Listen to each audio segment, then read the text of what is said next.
cotton, yeah. Come on, let's turkey try. Hot dog, Lawrence. Feel free to come on in.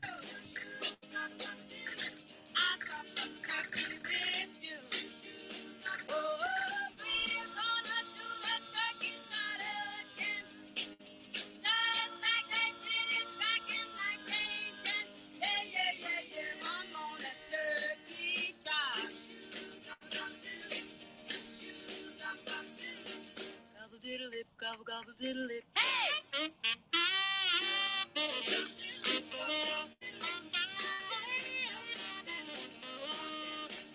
Catherine.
Oops. There it is. What's new, pussycat? No, I'm logged in on stream. I can't hear anything. Huh. I'm not muted. Can't hear anything. Are you talking, Ace?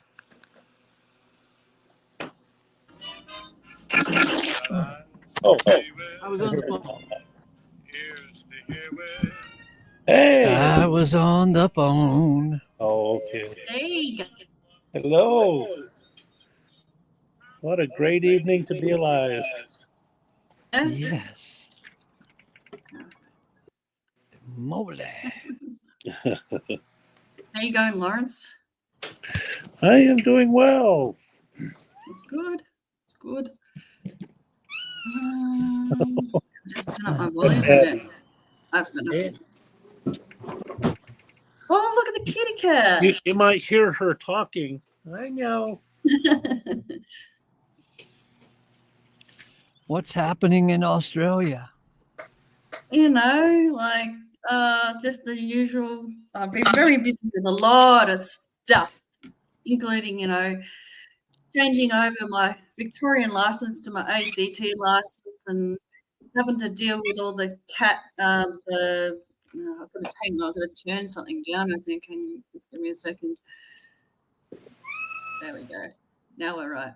You know, all the car stuff that I've had to change over is a bit of a pain, but just one of those things when you move interstate. So, yep. Keep them busy. Keep them busy. Good. Yep. Are you still in Helena, Montana? No, we came back yesterday. We left hell. And yeah, that's a funny joke. Are you still a confused mystic? Yeah, I left that name up there because Nemesis and who are those? 2 or 3 of the guys. Broker of Peace and Nemesis. Yeah, I can imagine that they gave you a bunch of crap. Jumping all over me, and I just try to explain what I believe, what I think I know, you know. But they're insisting on more knowledge and more definitive answers. I'm sorry, I don't have them. I just am me. You know, when I give them definitive answers, they don't like that either. So no. So when you give them mysticism, they don't like that. Yeah, that's fine. So this is the Bite Me channel for Nemesis, Vegas, and Broker of Peace and his ilk.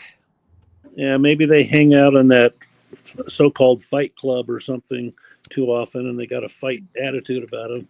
Mm-hmm. Me, you know what? You know what, Ace? I went on What? Praise I Am's channel like a couple of weeks, 2 or 3 In the weeks ago. talking head section? You Just went in in the the talking side head chat. No, section? just in the side chat there. Oh yeah. And it was very interesting. You can say like, yeah, I had my little comments and I didn't get booted out or anything. It's like because I was trying not to. So Yeah. Yeah, you don't want to get too uppity with those guys. They will kick you out. Hmm. Don't say Yep. anything negative about Trinity or free will. They love those two things the most. Yeah, I know someone that got blocked. So yep, it happens. Yeah. But I don't hang out there very often. Yeah. What's the sevens for? The guy, his name is Sevens Pattern. Oh, yeah. He's been So coming in. yeah, so I'm just saying hello. It's Yeah. easy for me to type in the sevens, all the sevens, because they're in St. Louis, Missouri. There's a big office building called the Sevens Building Oh. because it's got a lot of sevens in the street address. Hmm. I had a client that was in that building. I used to go visit him from time to time. Back when I was a big name in advertising. Big wig, huh? So whenever I see Sevens Pattern, I just type in a couple of sevens to say hello. Hello, Mr. Sevens Pattern. Me? LOL. Nice to see you all. Yeah. Does JG have a channel? I hear he does have a channel, but I don't know Yeah. where he is. Oh, let me look it up. It's called oh, Ace, you can probably get it quicker than I can. Do I have to? JG Theology and Philosophy Discussion. Yeah, that's it. And yeah, discussions and debates. And Certainty Exists 888 is the, I don't know, name tag or something. I'm sure if you search those terms, you'll see it.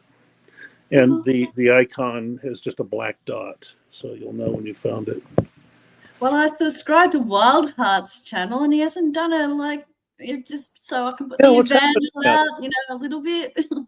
He was doing stuff for a while, now he's just disappeared. Yeah. No, I hope he's okay because the last thing I heard was he was in hospital or something. Oh, So I hope he's okay. yeah, me too. Yeah, if he kicks the bucket, he sure deserved to kick the bucket because he tried his hardest to drink himself to death. Oh, really? Oh, that's Yeah, not good. that. Oh, he'll get you. Uh-huh. Yep. Where's your crowd tonight? I don't see people. Is it really quiet? I haven't been looking at the chat. Yeah. 8 people. That all you can attract now with your fame? Well, we just got started. It usually takes YouTube Sometimes it takes a while. a little while to let everybody know that we're live. Yeah. Well, Yeah. Jax, Taylor, and myself are going to do a stream tomorrow on my channel. So really looking forward to that, kind of planning it's really the snatching way, talking about the snatching way, but I called it Always with Our Lord because in like 1 Thessalonians chapter 4, verse 17, it says that we'll always be with our Lord. So I thought instead of putting the snatching way, we'll just put a different title. Makes sense. Yeah. So, yeah. Catherine, there's your link. There's your link to JG's channel. There you go. Then I can see if I get burned out there. Oh yeah, welcome boys and girls to a Saturday night hangout. The idea of tonight's hangout is when Dale shows up, we'll turn on the Desert Drifter YouTube channel and we'll watch together as he explores some part of the Southwest.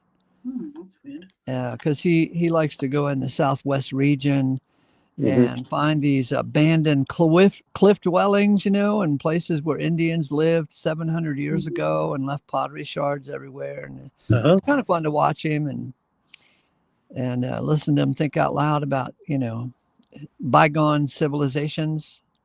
Yeah. It'll be fun. The point is just to hang out, though. Yep. Sure. I got my coffee. Actually, I didn't drink coffee or anything like that for 3 days. I went without coffee, which is amazing. How did you do it, Jack? There Yeah. in Ventura, California, back in the 90s, there was a car dealer. I forgot the name of it. It was owned by Jack somebody's Ford, Jack somebody's Chevrolet car company. Mhm. Anyway, they would advertise on the radio some great deal, and then at the end of the ad, it always say, "How do you do it, Jack?" So I always loved that phrase. Hmm. You didn't have any caffeine for 3 days. How do you do it, Jack? Actually, it was quite easy. It wasn't that hard. I just had water and juice. It's good for you to have. So you coffee. fasted for 3 days? So, yeah, on coffee. You fasted on coffee. Okay. You're my hero. Yeah.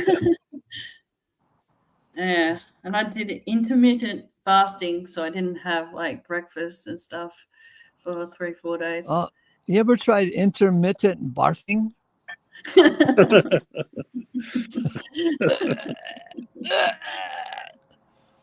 actually knew a guy that used that for weight control. He would eat and gorge and then go, cough it up. Nasty. Intermittent barfing, the diet program that really works. What do you guys think of Christmas? Because look, I just got myself some little fancy. Oh, cute little charms. Actually, it's back to front. Hang on, wait, I've got to turn it. Yeah, it's Is it a wreath? Did I see a wreath? I had it the wrong way. I'll see if it's the right way. There we go. Yeah, it's a wreath and I don't even know, candy cane and a bell. Good. Persecution is coming your way. How dare you, pagan holiday? You know how some people are. Don't put the green tree in your house. There's a scripture about a green tree, so that's evil also, Don't you know? But nothing is evil, really. There's no condemnation to those in Christ Jesus, right, Ace? That's right. Right, Ace. I mean, right, Ace. Right, Kat. Yeah, 100%. I think Christmas is just a fun holiday. Yeah. It's like a get together for me with family and friends and that kind of stuff.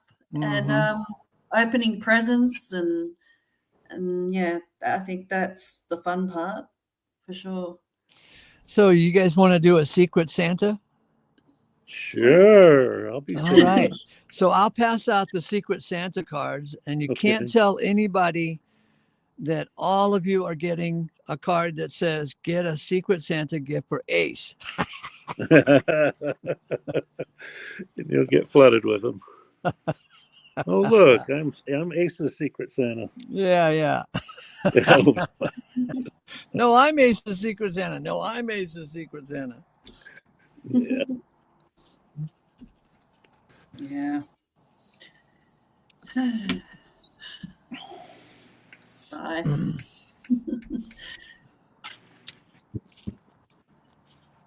Yep. So how's your gardening going, Ace? Well, there's not much of it now. Wow, Liam's in the chat. Yep. Nice to see you. Wow. Haven't seen Liam in a while. So, what's happening with the gardening side of things? Well, I am building compost piles because that works for the winter. The what piles? Compost. Oh, that's what you said. Hey, Ace. Yes. If you can get to like a Starbucks, they save all their grounds and bag them, and then you can tell them, I want all you got, and they'll give them away. And man, coffee grounds that make great compost. Good idea. You can pick up, bags and bags of it every day. If you have one, you can do that. Just tell them I want it. I want all you got. And start putting that in. And I don't know if you know this, Lawrence, but dead bodies make for good compost too. You can go to the hospital and get a couple of dead bodies every day and put them in your garden. Well, you Lots just of wait at the back nitrogen there. door. You back door of the emergency room. He didn't make it. Give it to Ace. We used to bury fish in the garden back when I was a kid trying to grow stuff. I've done that before. Yeah, catch fish, take it home, bury it. I didn't bother catching it. Nearby, there's a canal, and every winter the water goes to nowhere, all the way down there, and you can pick up dead fish that don't make it. So I've gone back to that canal and brought home 40, 50 gallons of fish. Oh, wow. That's good. Yeah. Makes good compost, makes fertilizer for the soil. Yeah. I Howie, buried it. 7. I buried all this fish all over the backyard, and then the pug would dig it up and chew on it. You have a pug? Yeah. Oh, how cute. Hello, Mr. 7. Good to see you, Ace. How you doing? Fine. How about you? Not too bad. I don't usually put my ugly mug on here too much, but Right. So you've finally been get to getting a see kick who out you're of the talking. channel, huh? Pardon me? You've been getting a kick out of this channel. Oh yeah, I leave it on and just listen to it. And Uh-huh. well, today I had to go out and buy a new battery for the truck. Froze up on me. Shoveled 3 feet of snow this morning. You know why batteries freeze? Typical Canadian. I'm in the battery because they get business. cold? Well, no, because Oh yeah. if you have a fully charged lead acid battery, it'll not freeze at 40 below. But if No your kidding. battery Yeah, is discharged, the sulfuric acid is mixed into the plates, and it's just water basically sitting between the plates, and that can freeze. So make sure the battery's fully charged. Yeah. Take the voltage up to 14.5 or so. Right. And and then you can, that's how they used to store batteries at the Arctic, structures and buildings. When they go away for the winter, they would put the batteries outside fully charged when they come back. Right. Well, we hit a minus 50 up here last year. And Yeah. First, my battery went dead, and I brought it in, unthawed it, put a charge on it. It worked for the rest of the winter.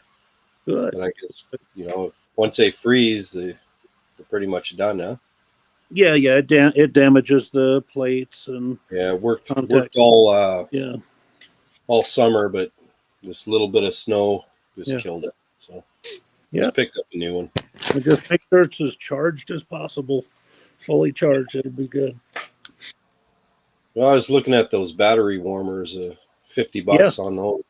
Yeah, You blankets. could put it in bed with you, sleep with it. Oh yeah, for sure. Yeah. A 3 battery night. Yeah, I don't think that acid's good for the fabric though.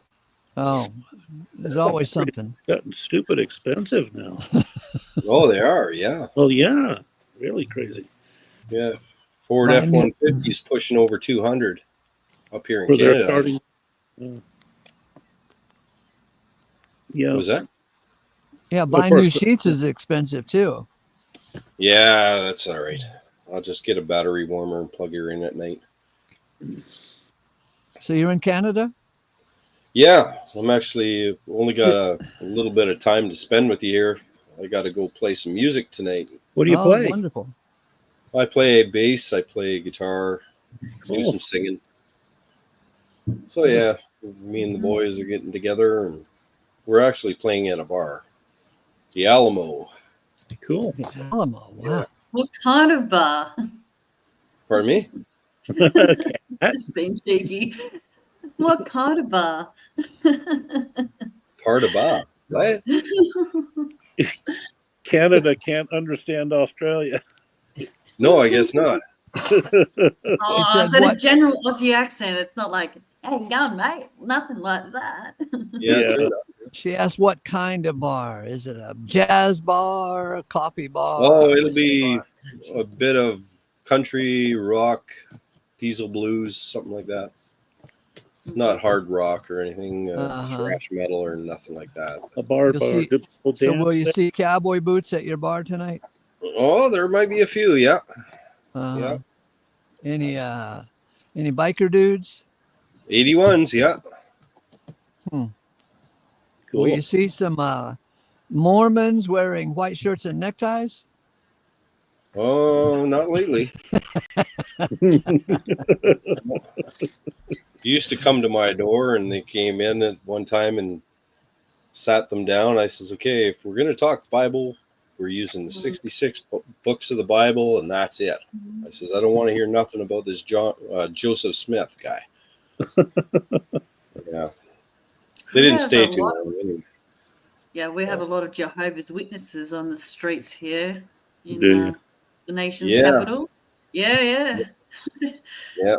I try and Well, it avoid seems that, things. a lot of Jehovah's Witnesses get along with the Unitarians, and everybody's going to some point of religion. I don't know. One world order pretty soon. Who knows? One world Bible. Well, they've got one thing right about the Trinity, that it's false. So, yeah. Yeah, I hung out in a Unitarian room for quite some time, but I don't know. Nobody can really agree on certain things, and it's just end up a big mess. So I haven't been there for a while. But, I wish Freddie well in that. Hey, Sevens, how do you like talking with Pi or Scony, whatever his name is at the moment? Because you both, you guys are both into mathematics of the Bible. Oh, are we? Yeah. I see. Would you look at Gematria or? I don't know what he does, but I've noticed he's into mathematical equations of the Bible, and you seem to be doing that too. So I thought you guys might get along. Oh yeah. Who you talk about? Pi Cat or Scony and Pi is the same person. Yeah, sometimes the screen name is Scony, and sometimes it's Pi 777 or something like that. Oh, is it on? But yeah, asking if you guys get along, Yes. is kind of like reminds me of my ex-wife from 30 years ago. She met a guy in a wheelchair, and she said, "Hey, I know this other guy in a wheelchair. Let me get you guys together. You probably have a lot in common." Right. Yeah.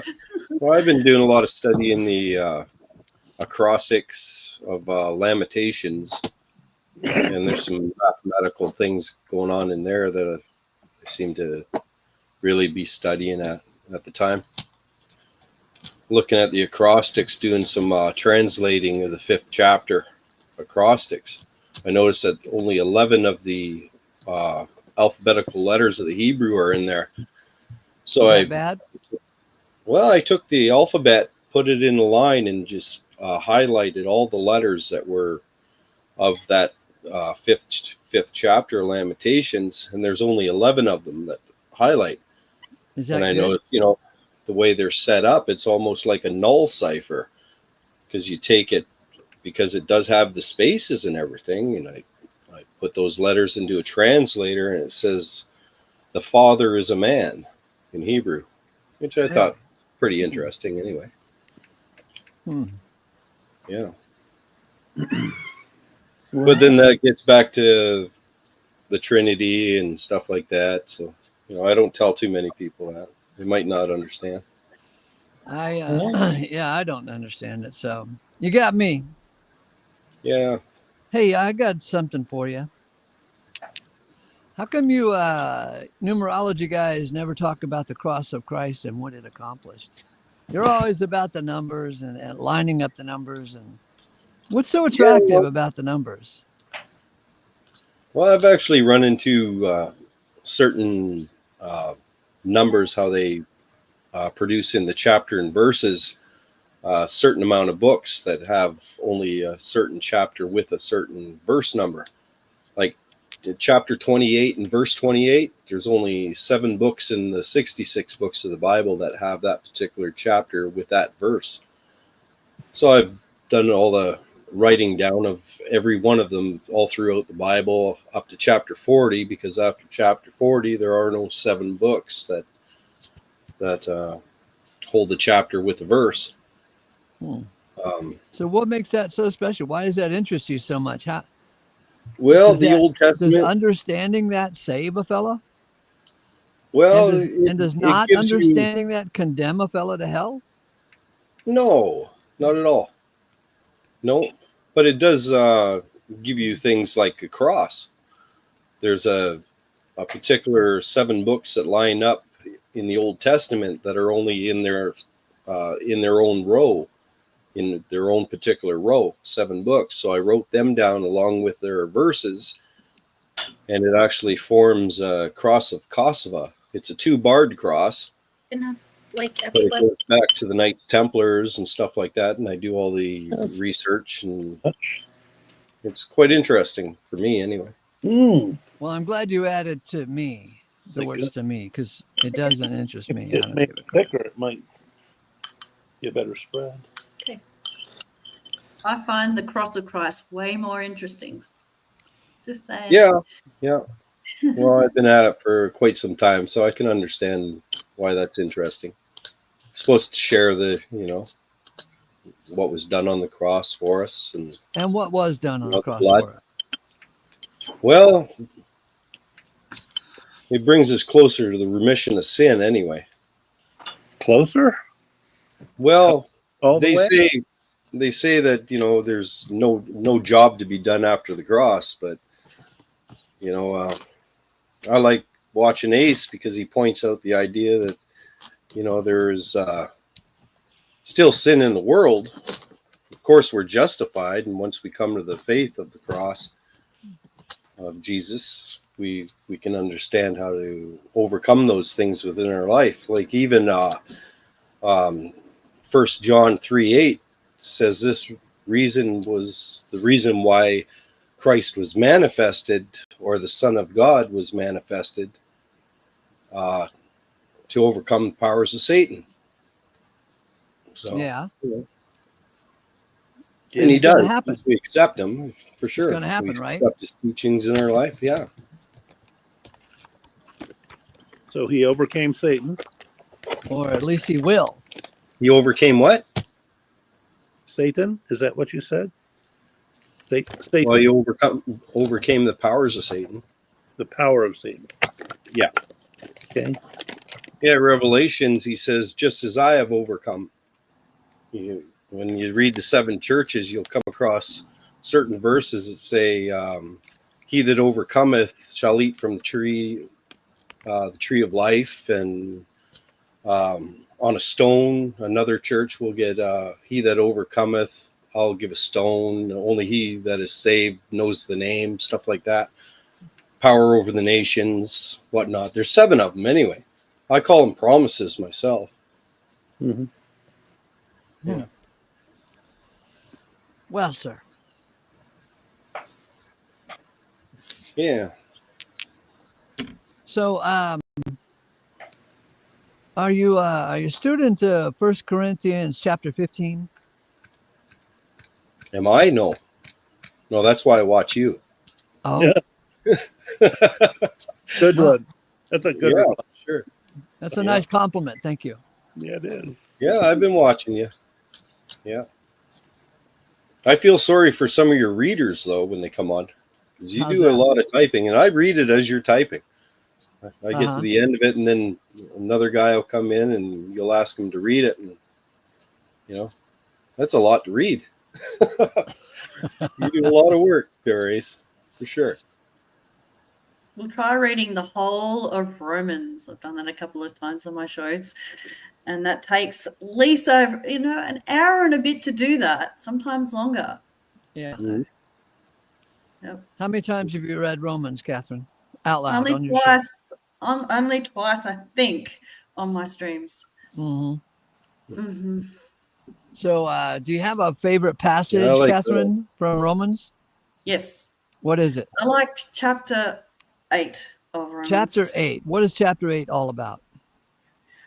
It's about, geez, Ace. Come on.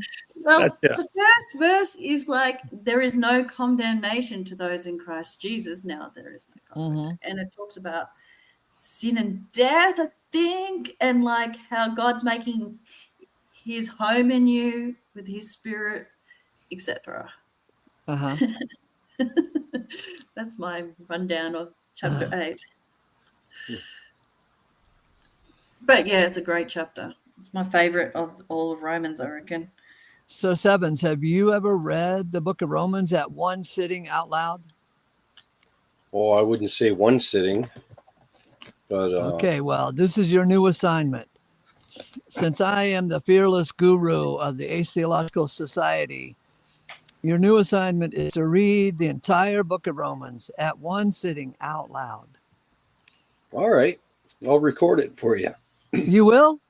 Sure. Hot dog. That's great. 'Cause on your own channel, you mean? Well, I don't know if you want to. Oh, sitting on your channel reading it.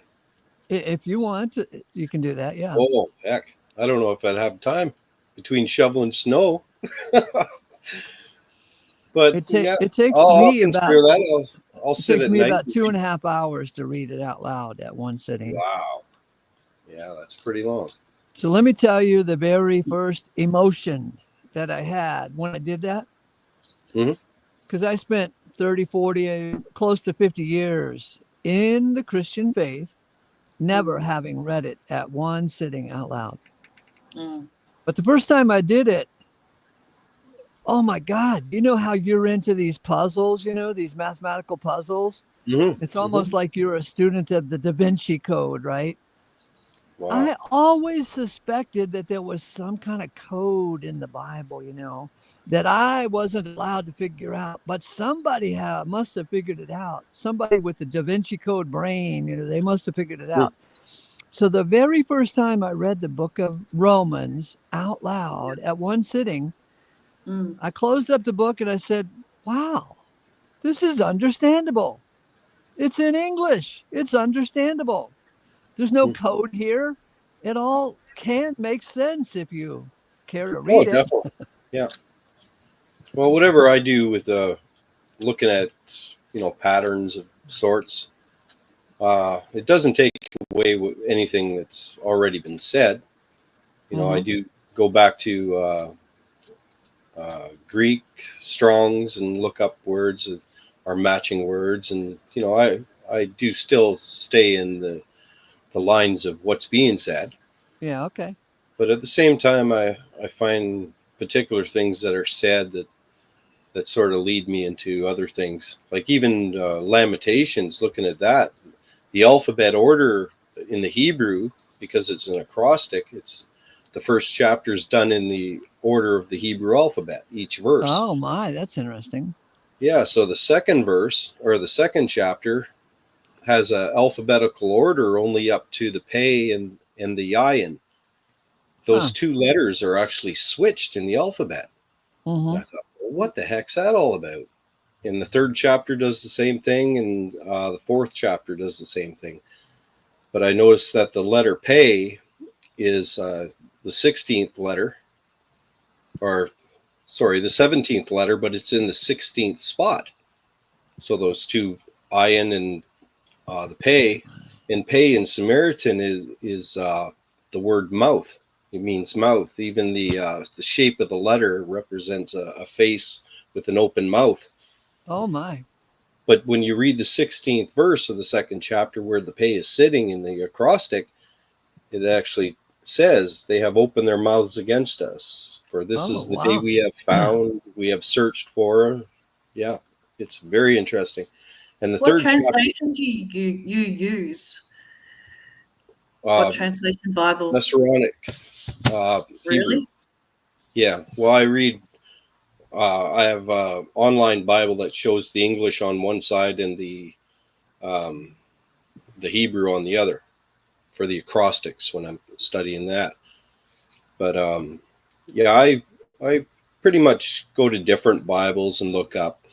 I don't go as far as anything like The Voice or anything like that. It's more like a Star Wars movie to me. But King James, yeah, I so do a lot. Have you ever heard of a chiastic structure in the scriptures? No. Okay, this is not mathematics, right? This is grammar and rhyme schemes. Okay. Oh, nice. Yeah. Now, in English, we typically have a phonetic rhyme scheme. You know what that is? No. Phonetics is the words that sound alike. Like Okay. roses are red, violets are blue, sugar is sweet, and I love you. Okay, so that's a rhyme scheme, and that's a Sure. phonetic rhyme scheme, right? Mhm. But in Paul's letters, and you can spot it in other books of the Bible, it doesn't have a phonetic rhyme scheme. It has what's called a chiastic rhyme scheme. Okay. And the chiastic rhyme scheme is when ideas rhyme. Okay. Mhm. So if it starts out with A and goes to B and then to C, well, Right. then it would go C, B, A as far as Oh. ideas structured, right? Mm-hmm. A, B, C, C, B, A. I've seen that in Yeah, scripture. you can see that kind of idea scheme. For Like, example, in the opening chapter of Is that in the Romans. English or? No, you can see it in any translation. You can see Yeah. the idea there, the idea Okay. rhyming how the at the idea. proper, appropriate breath, shall we say. I see. Yeah. Okay, so for example, in the opening of Romans, chapter 1, he says, Right. I want to come and visit you in Hmm. Rome. In chapter 16, at the end, he says, I want to come and visit you in Rome. Mm-hmm. In chapter 1, he says something about a strange word that we never see anywhere else. Faith obedience, a compound word, coupled together. You have faith obedience. And then in chapter 16, he mentions faith obedience again. So it's A, B, C, D, D, C, B, A. So So is you that can, anything like the book of Solomon, Song of Songs, where you, oh, or yeah, I bet you can see that chiastic rhyme scheme there. uh, Ecclesiastics? I noticed that's Vanity of Vanities, and it also closes in the last chapter with Vanity of Vanities. Uh huh. Is that what you're particularly pointing out? That, That kind that of could be, it could be. Yeah. So, interesting. Yeah. Yeah. but I but see. if you look for it, you can spot it. Yeah, I'll And definitely again, keep that it's in not mind for sure. phonetics, it's not mathematics, it's just a uh, like a poetry style that they had 2,000 years ago. Right. So you think that has anything to do with being able to memorize it and verbally speak it? I don't know if it has anything to do with memorizing it, but being that I am a writer, I know the importance of bringing the reader back into your thought Hmm. before too long, right? So you even if you have a lot of information, you got to repeat yourself at the right time period to make sure he knows you're still on track with the idea. And Yeah. that's what the chiastic structure does. Hmm. Um, for example, in Romans 1:17, Okay. he mentions something about the righteousness of God being revealed Hmm. through Nice. through faith or through the faith of Christ. Okay. Yeah. And then he interrupts himself for about 2.5 chapters talking about how wicked man is. There's none righteous, no, not one. We've Hmm. all sinned and gone astray, that type of stuff. How wicked man is. The venom of snakes is under their tongue and all that stuff, right? For 2.5 chapters. And then in chapter 3, verse 21, he gets back to this topic of the righteousness of God being revealed. Wow. Nice. A, B, C, or it might go like this: A, B, B, A, B, C, C, B, A. Okay. Okay. Yeah. So So in he particular just brings verses. the ideas back in so that he's not just Yeah. randomly writing. He's trying to connect a whole thought, a whole unit of thought that's Right. complex and beautiful. So more of a reminder to a certain point, right? Yeah. Yeah. Interesting. Yeah. Yeah. I And you like have, Romans 1:4 myself. what's that say? Well, it's concerning Christ if you read it from chapter 1 or chapter 1 verse 1. It's concerning Christ, but when it gets to the fourth chapter, it talks about the spirit of holiness, which I find pretty interesting. Oh, By I the remember power now. of I the can Spirit. comment on that. Yeah, it's Now the reason I would pay attention to the spirit of holiness is because way back in the 60s, I came into the faith through the Pentecostal Holiness Church. cool. It's a small denomination down in the South, right? Right. I've heard you talk about it. Yeah. Yeah. And we were all about holiness, right? And in our chit chat, holiness meant you wore the right clothes and you didn't get caught drinking beer and, Oh, don't be mhm. dancing with girls because it might lead to sex, or don't have sex with girls because it might lead to dancing, something like that, right? Hmm. So holiness was was all about what you did or did not do in the Pentecostal holiness mentality, right? Yeah. But in Romans 1:4, I swear to God, look at it again. Yeah. It equates the spirit of holiness with the resurrection Of the of dead. the Yeah. dead, That's right. plural. The word dead there is plural. Wow. The word Yeah, dead there I is plural. believe. It's not just Christ's resurrection, it's the resurrection of all. Yeah, you were saying two words to the dead ones Yeah. in one of your streams. Yeah, I watched that. Yeah. Yeah. So the spirit of holiness has something to do with the power of God raising everybody from the dead.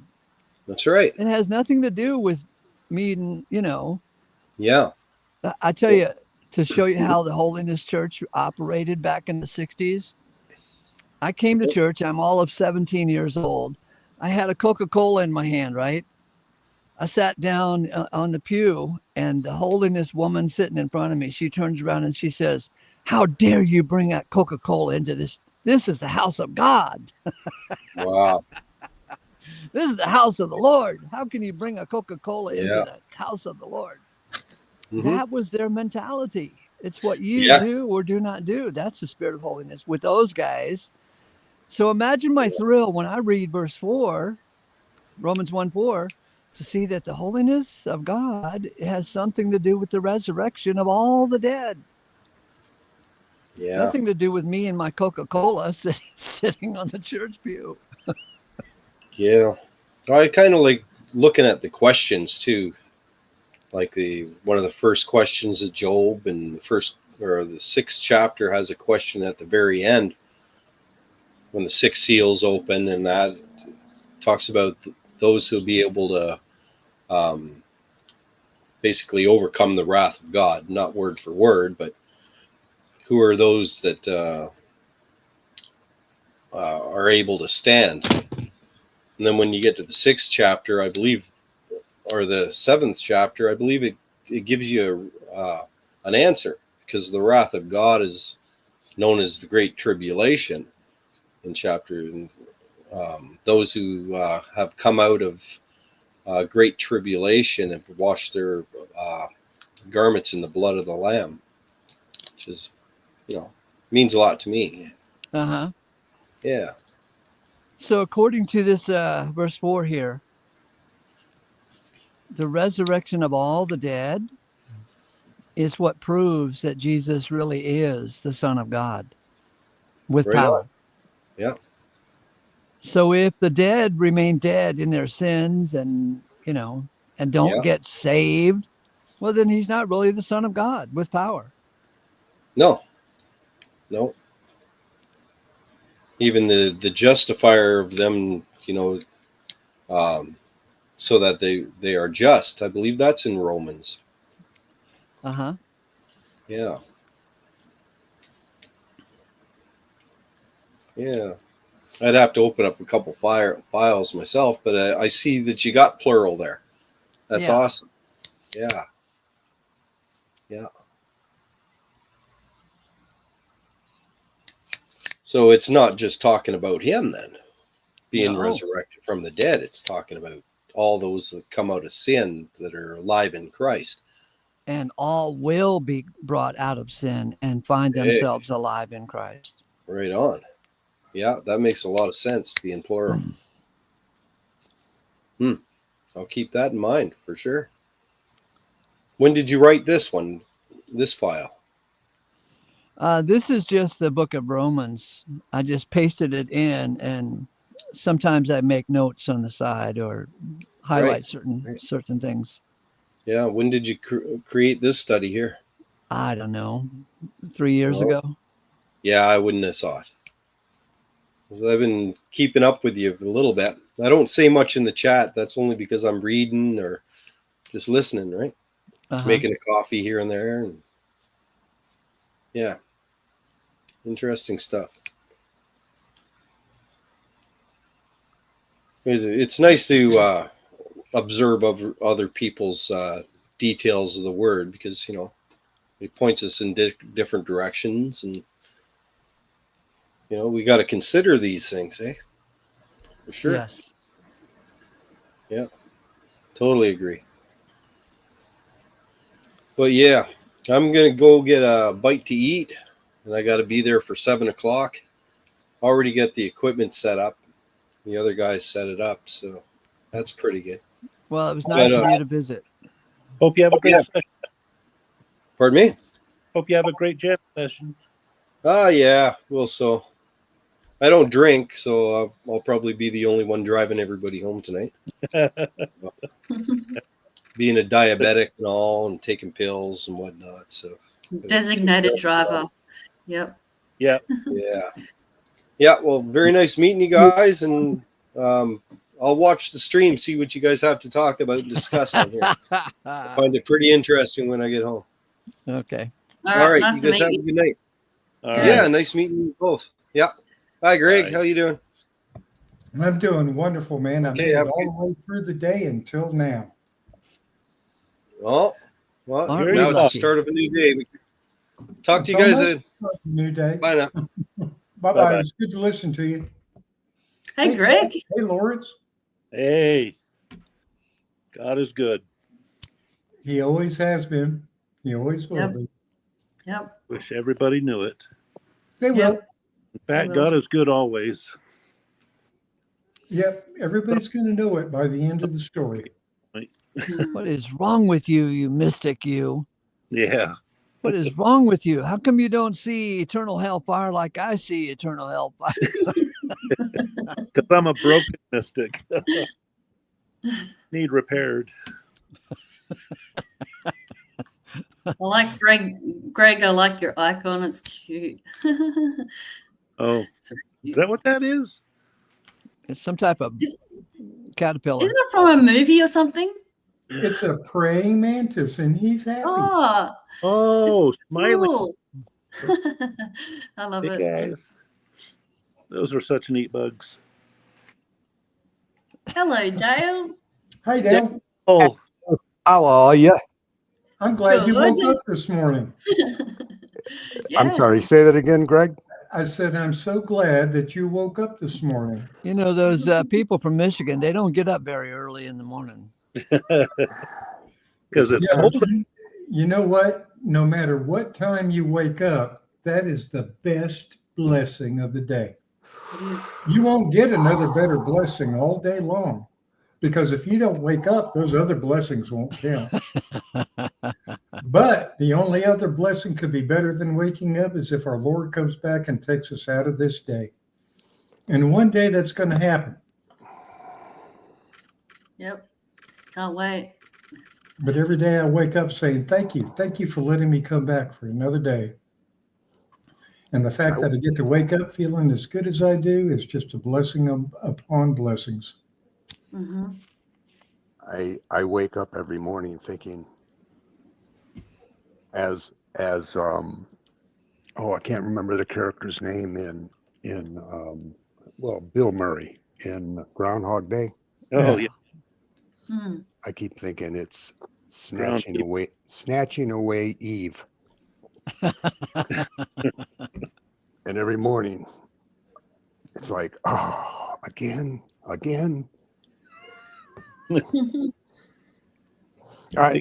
the whole. I just have to admit, the morning is the worst part of my day.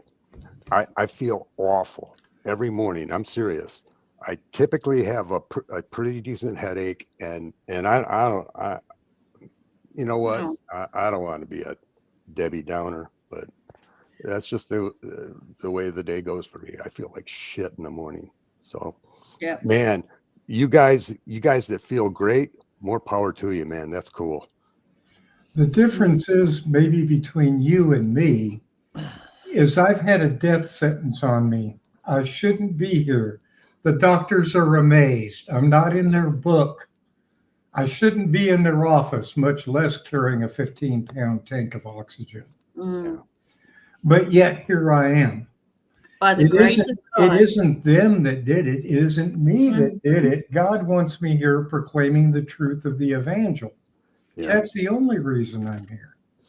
And I try to tell the doctors this, but they don't. They want to blame modern pharmacology, and I got to admit, without modern pharmacology, I probably would not be here.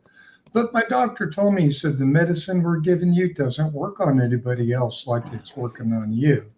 So I have to ask myself, is it really modern pharmacology, or is it God that used that as a structure to bring me to you here today?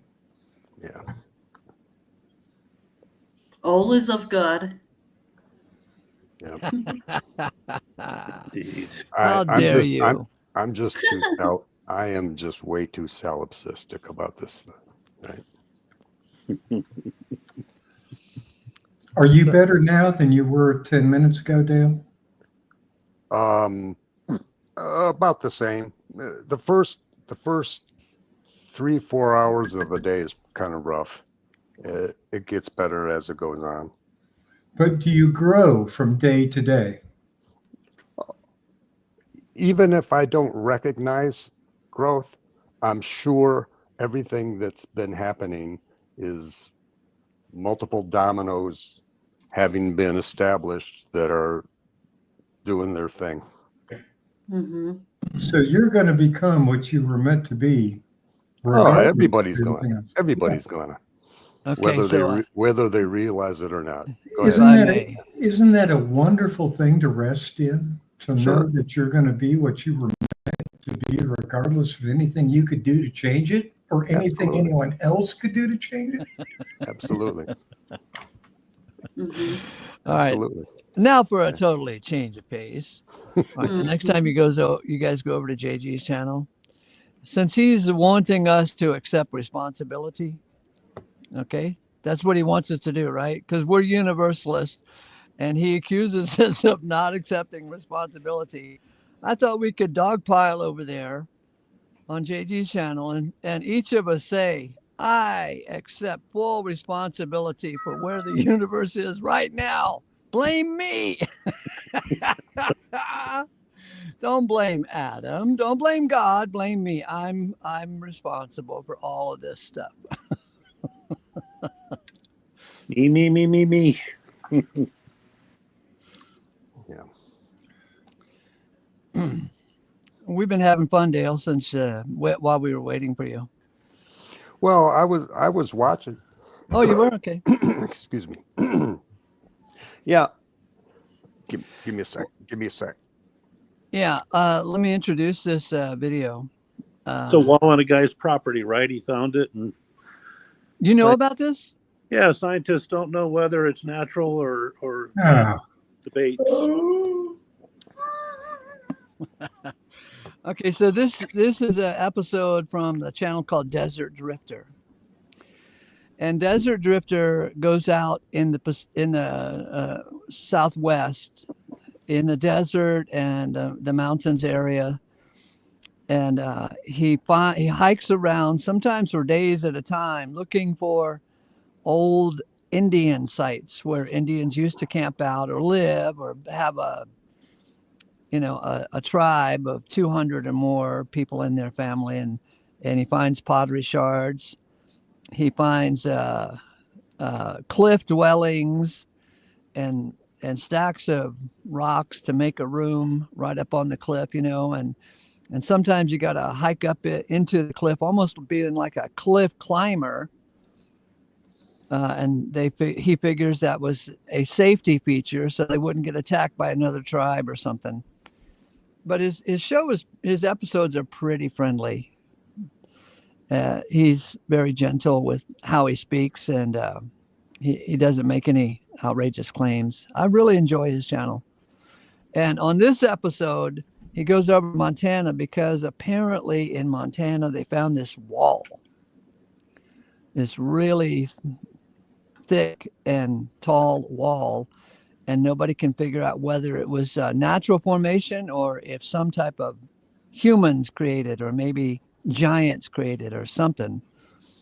So he just walks around and thinks out loud about the matter. So That's not what we're looking at on the screen right now, is it? yeah. This is the episode where he walks around that wall in Montana.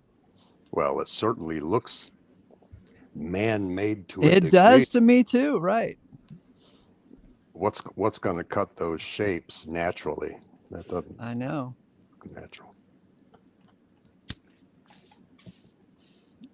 Anyway, hit play whenever you're ready, and feel free to interrupt. Anybody can interrupt. Just tell Dale, hit pause, Yeah.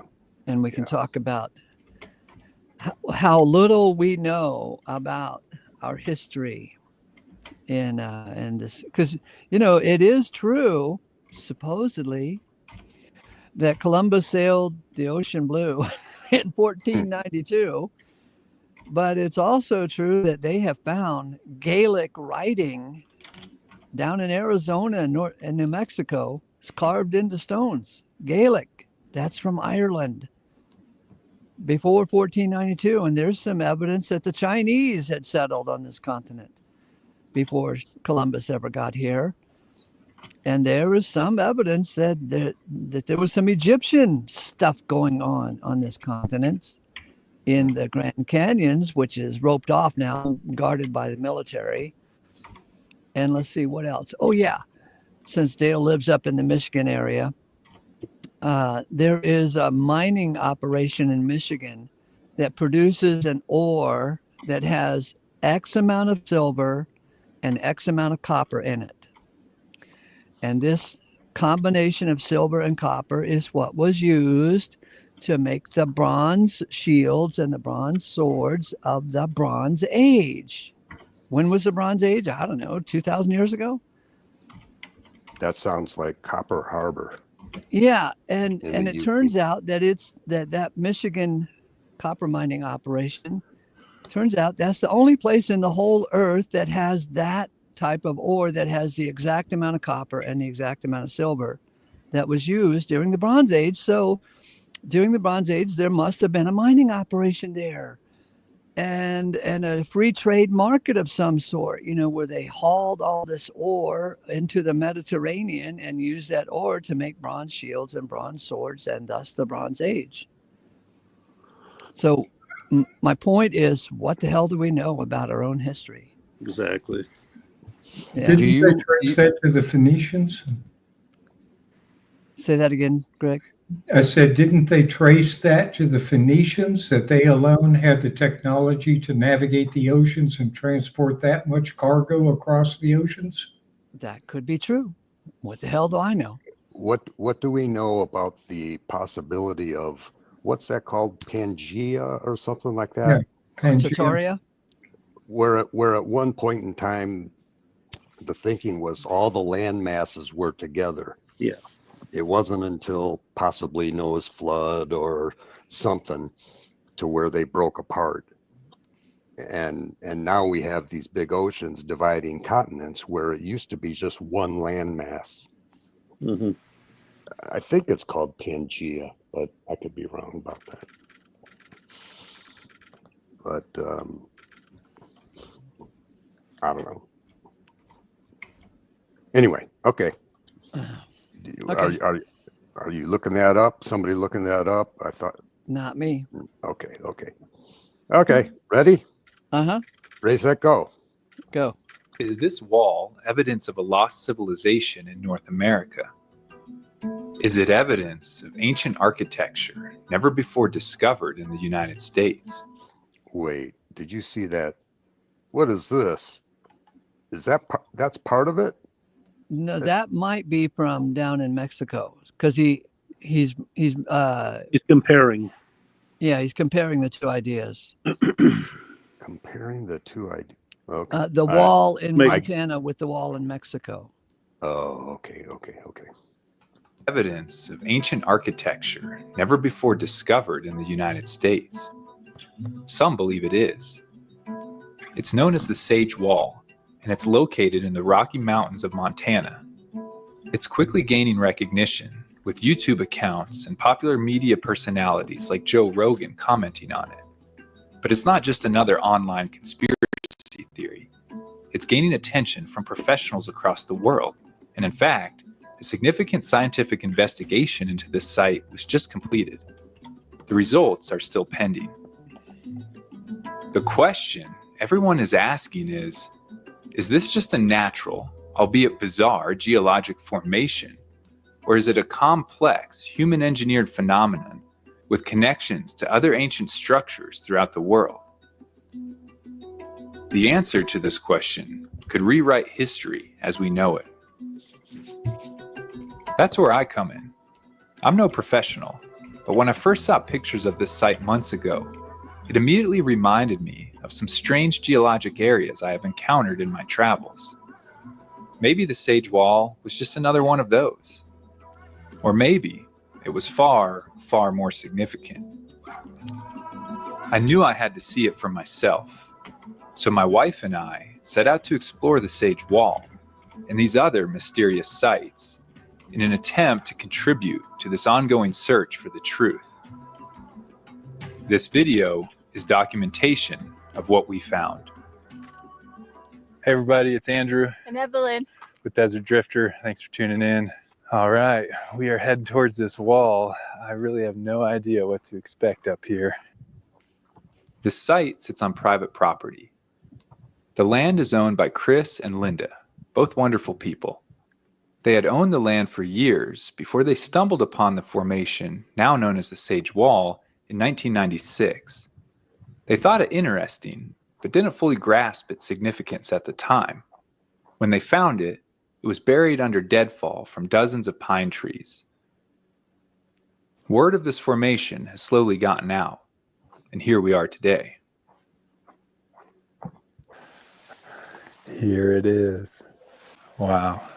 So what they do, uncover it? He talked about all the deadfall. Yeah, they uncovered it one they- tree at a time. So the deadfall was covering this whole thing up? Right, right. Oh, okay. Very interesting.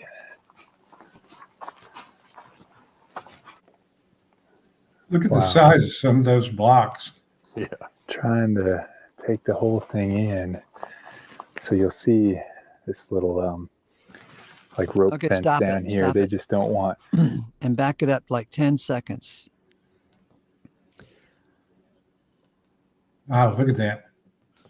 Okay, so hit slow. Just go forward a little bit. Look at that triangle right there. Yeah. Yep. This one? Yeah, right there. That's fine. Look at And that the triangle. little nugget sticking there. next to it. That would be difficult to believe that was just a natural formation. Yeah. So it's just one wall, is it? Because Mhm. I can't see other than that. These rocks right here that are right next to each other, I'm not suggesting they are made of different material, but this one is, look, it's so much darker. Yeah, I don't know. Well, it could be because it's underneath this little overhang here. right. Well, look at that little And- triangle in the midst of them. That little triangle is darker than almost anything. That's This what he's one? talking about. Yeah. Interesting.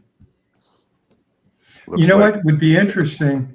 They dug down to the Moai on Easter Island and found out that half of them were above the ground, the other half was underneath the ground. So I wonder if they dug down as far up as this is above the ground, how much more would there be below? I think he says there's 15 feet more below the ground at Wow. least. I'm sorry, my hearing is real bad. If they said that, I didn't hear it. Not yet. He hadn't said it yet, but he will. Oh, okay. Fascinating video. Go. And it's in our own backyard. I know. It's in Montana. Lawrence, where are you? Yeah, Lawrence, aren't you in Montana? Yeah, I'm over in the Bitterroot Valley of Montana. So you can go and Is that- see this if you Wait, want. is that Yeah. where this is? Yeah. Yeah, I'm going to dig a hole and tell you what's underneath it. We'd like to have an upfront personal interview with this wall.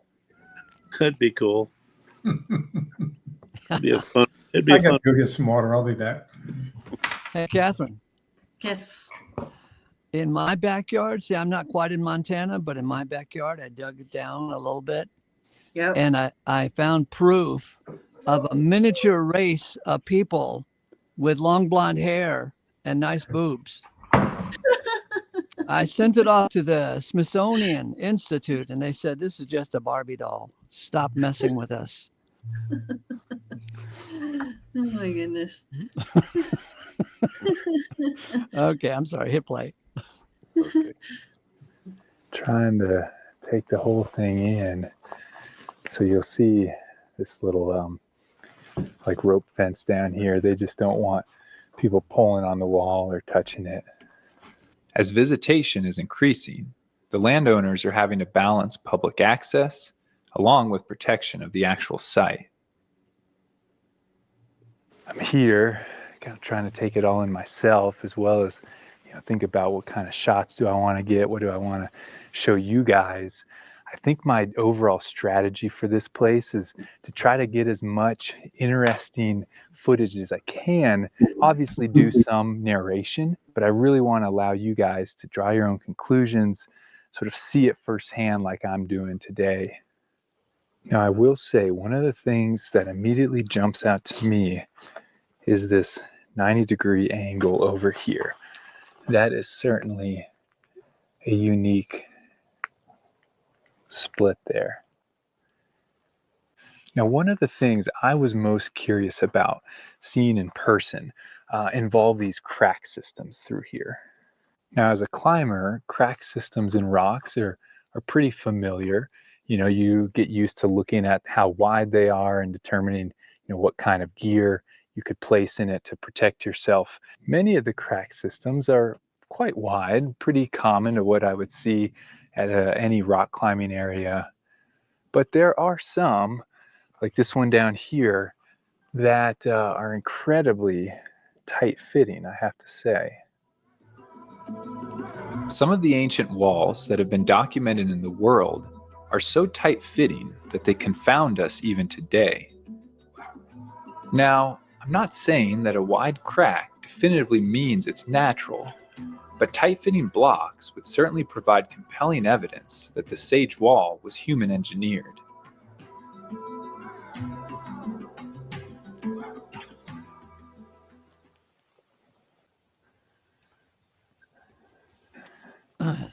Hit pause.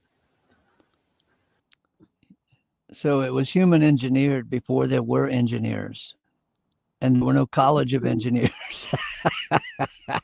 Ooh, that's Yeah. deep. There were plenty of engineers. Yeah, they just didn't have any colleges yet. Yeah.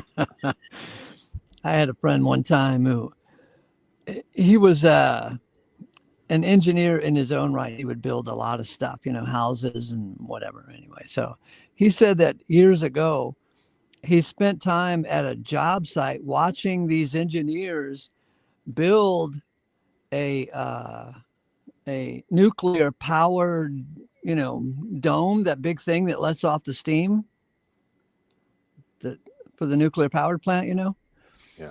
And he said they weren't engineers. They were banging it to get it to fit. He said if they were engineers, it would all fit, just perfectly. But no, they were sledgehammering it together. He thought that was... I think that can be somewhat common even with engineers. They do the best they can, but oh crap, we missed something here. I don't know. Hit play.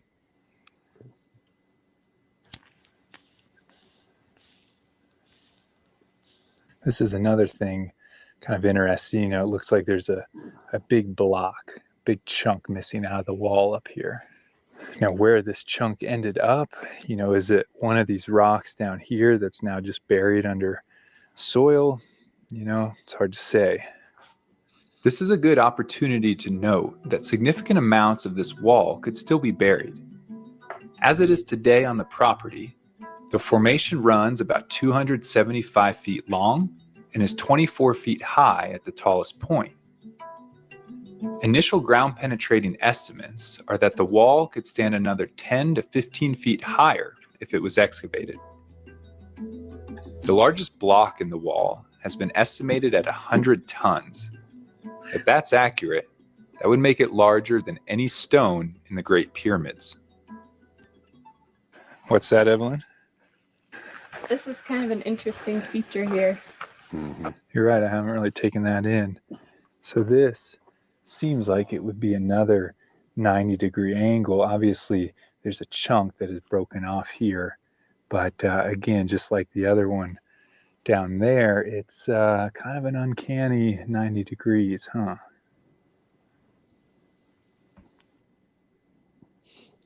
I think the most unusual thing. Wait a minute.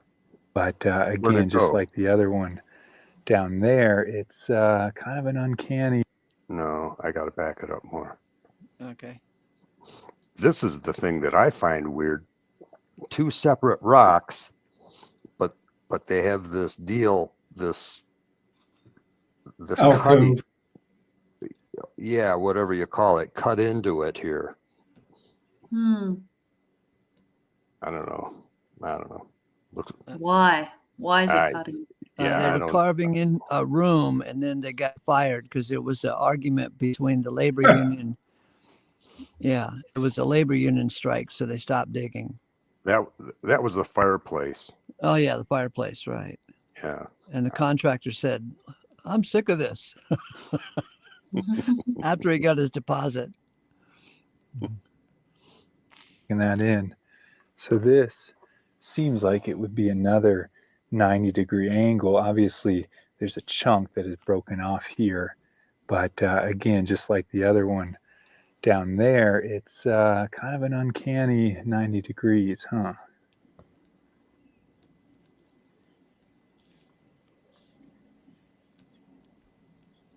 So we've done our first sort of quick initial pass through of the wall, but now I want to head up on top of it and take a look at it from the top and also see what else might be up here. So the wall more or less sort of begins here, and this is the back side of it. You can see Evelyn up there. So the first thing that really stands out to me when I look at this backside is just how much less uniform it is. You know, the placements seem more erratic. There's not really a clear straight line like there is on the front side.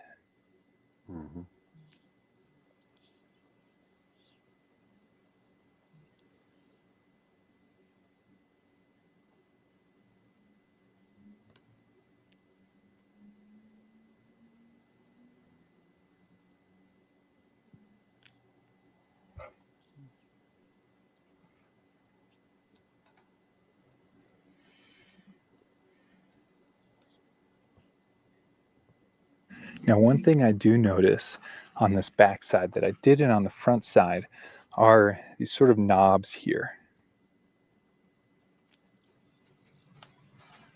This one up here is particularly large. You can see my hand next to it for scale. The reason I point these out is because they are a feature found on many ancient walls worldwide. Here's an example from an Incan wall in Peru. Now, what purpose they served for the ancient builders, nobody really knows. The question then is, are these rock nubs on the sage wall evidence of similar human engineering? Or could they be caused from erosion, as softer rock eroded around a harder geologic intrusion?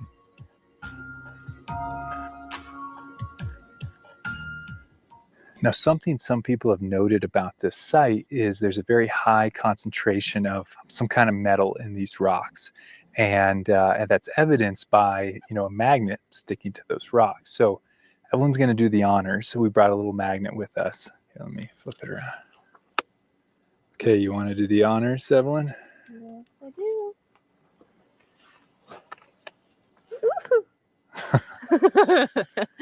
Interesting. So there you have it. I'm curious if we move this to different places, what happens? Oh, still sticks there. How about this backside? Is it? Or is it just stuck on that knob? Let's see. Oh, yeah. it seems like a little less maybe there. Mm-hmm. Let's keep moving it to this back side of the wall. Oh my goodness. Huh. So seems like throughout most of this rock, there's quite a bit of magnetic pole. Let's try more. Here, let's try this one over here. We're actually at this big notch that I pointed out down below, where I said, it looks like maybe some big block has fallen out of there. Is that sticking? Yeah.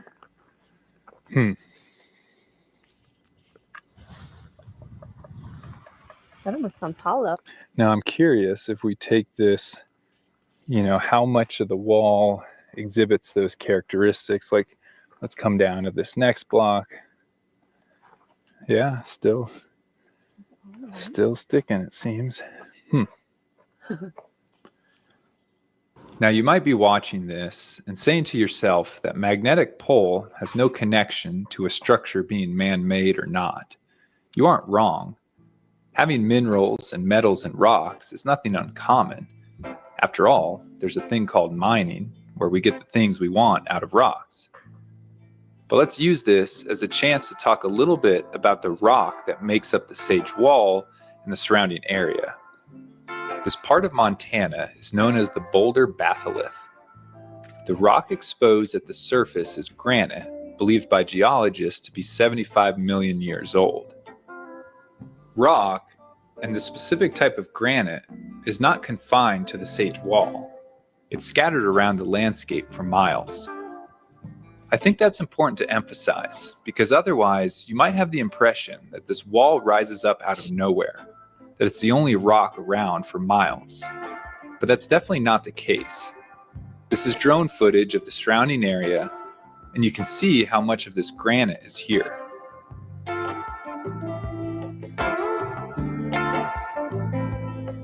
So why are we talking about the whole magnetic thing? Well, they have done rock composition analysis here, and the results turned up trace amounts of iron, magnetite, and a few lesser minerals. Some believe that the trace amounts of these minerals doesn't coincide with the amount of magnetic pole the wall exhibits. This adds to the mystery of the place. Does it have any significance? It depends who you ask. So over on these two boulders is certainly one of the more intriguing aspects of it. You've got almost this like flat platform here. You can see that.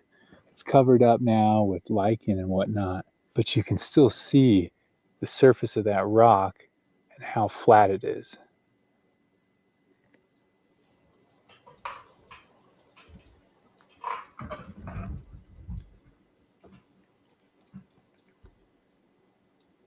It certainly looks like it was cut, or quarried in some kind of way. This is the best example of that. You see it a little bit in this boulder next to it, but other than that, I don't really see it anywhere else on the wall. Is that another geologic feature or evidence of human interaction with this rock long, long ago? Now, for me, one of the most intriguing features is how straight this is. I mean, I've seen a lot of rock formations in my day, but I gotta be honest, how straight this thing is certainly very unique. So I'm standing about flush with the wall, and I've played around with my camera aperture settings to try and get as much of the wall in focus as possible, because I'm trying to give you guys an idea of just how straight this thing is. It's honestly pretty much dead straight until right there towards the end of the wall. The piece I just noted is this right here. The wall would run perfectly straight for even longer if it wasn't for this chunk that is broken off and is slowly being forced out. The drone probably does the best job of showing the linear nature of the wall. So let's take a look at that.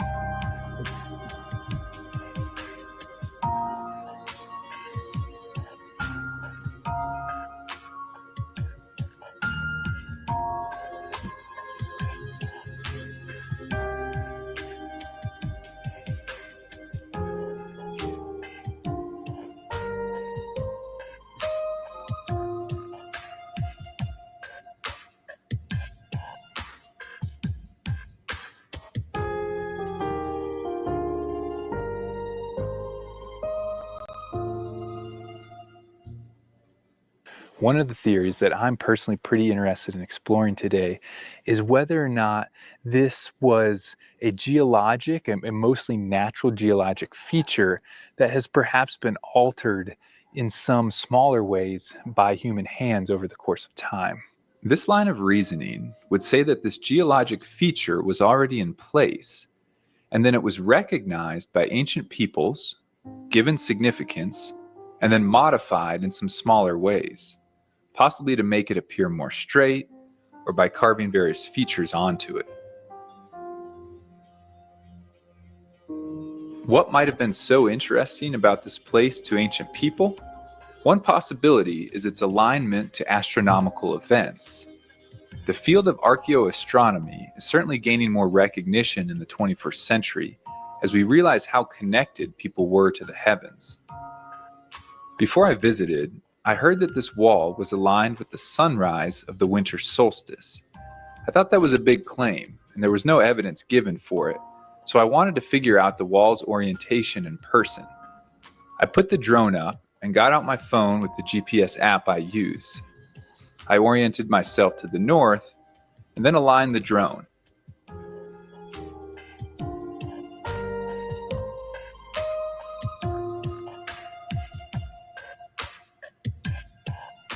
The wall runs roughly southeast to northwest.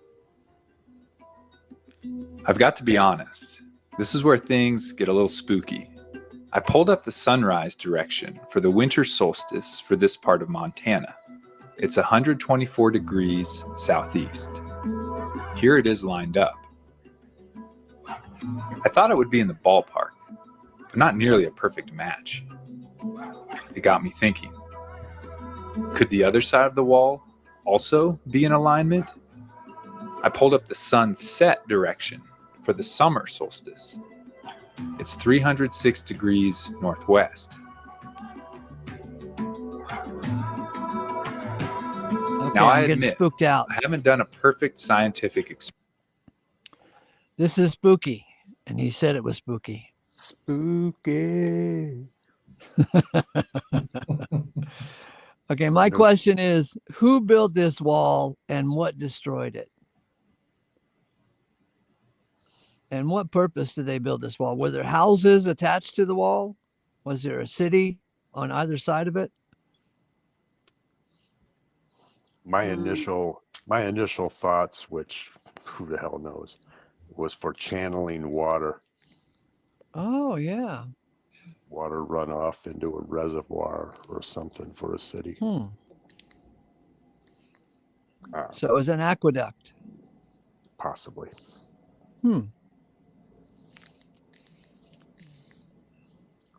Petra. You know about Petra, right? Yeah. It's a band, a Christian rock band. Place in Turkey. say it again. I think it's in Turkey. You remember the movie Crystal Skulls? Indiana Jones in the Temple of, not Crystal Skulls, Temple of Doom. Temple of Yep. Doom. Well, that was Petra. That whole where it was in carved in the Exactly. cliff face. That's Petra. Right. I saw a little documentary on it, and I think a large portion of that, obviously not the what do they call it? That one thing where Indiana Jones was right in front of, I forget what they call it. That area wasn't necessarily made for water, but there's a portion of that whole thing that is designed for water run, or they suspect was designed for water runoff,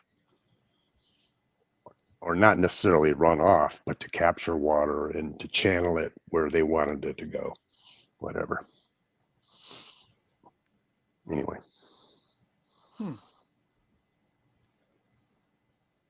Go. Yeah. Experiment here, but it's pretty bizarre, huh? To draw any definite conclusion, you would need to observe the actual solstice events unfolding. Perhaps a snowshoe trip on December 21st is in store for me.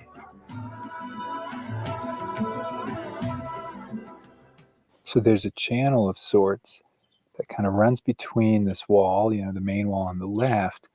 What the landowner was just telling me, some people theorize that this over here is the remnants of another wall that, because of an earthquake or some other event has just fallen down. Probably the best place that you might be able to envision that is this big chunk of rock here. I mean, talking about those nodules or knobs, there's honestly more of them on this formation than the wall itself. There's that one next to it for scale. It's not quite as tall as the main wall, but again, if that was a wall that had fallen down, or perhaps more of it is buried underneath here, the height that we see right now isn't necessarily that relevant. Over on this side, you see more of the nods, and there's also a lot more well-defined cup marks here. So we haven't talked about these cup marks yet. This is another feature that resembles markings found at other ancient sites. What purpose they served, no one has a definite answer. Are the ones here at the Sage Wall natural or man-made? The landowner Chris was telling me that pretty recently he uncovered this. This was covered up with sort of pine duff and soil sticks and whatnot. So looking at this, I mean, it's not very smooth. Like you've got little sort of granite nubs here, little crystals and whatnot.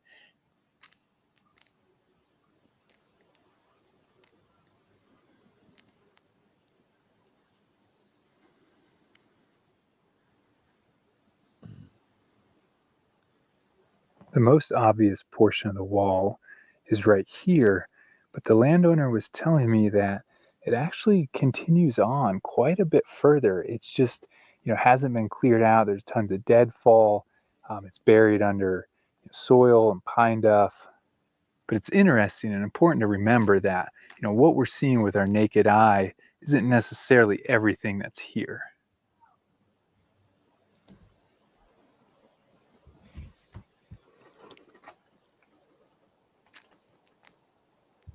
So there's the wall. If there was a second wall, it would be just off here, short ways away from me, running up along there. You can see there's definitely a lot of rocks, some more block-like looking ones. I'll go walk over to those.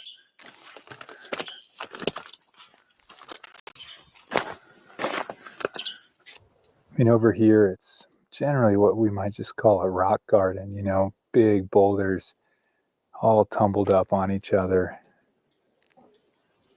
There's all this deadfall here from dead pine trees that's really choked most of this up here. So when I first saw pictures and video of the Sage Wall, the thing that immediately jumped in my mind was another spot over in eastern Wyoming, also full of granite, also full of strange formations.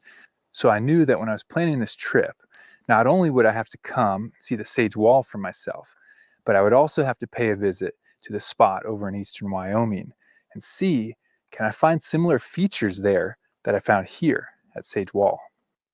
And if so, how would that influence my interpretation and possibly yours of what we've seen here at the Sage Wall? Before we leave here, let me say that if you want to see the Sage Wall in person, it's by appointment only, so you must email the Sage Mountain Center first.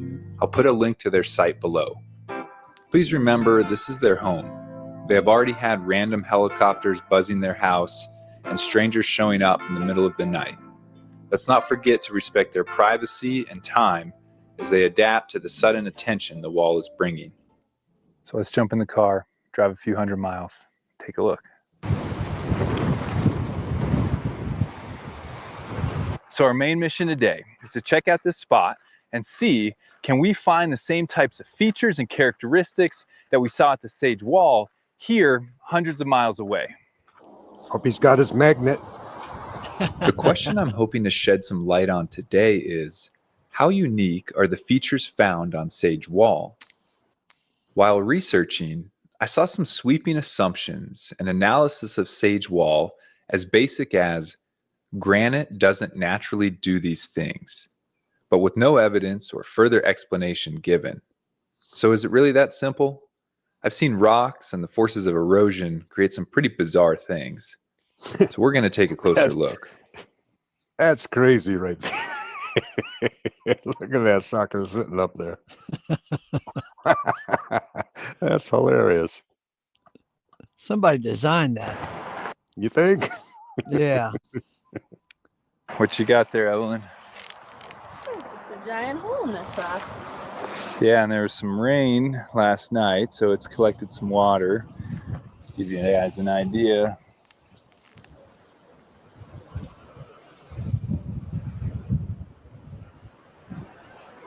I mean, this place is just littered with odd rock formations, balanced boulders. I mean, it's just a strange geologic place.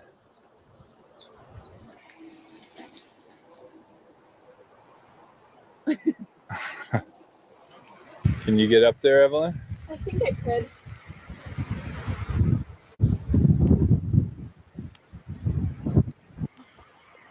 Climbing in a skirt. The sports skirt. How's it look up there? It's cool. It's a really big one. Huh. All right.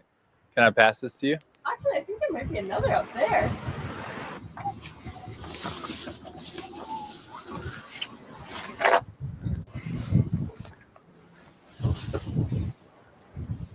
Did he just find Bathsheba's tub?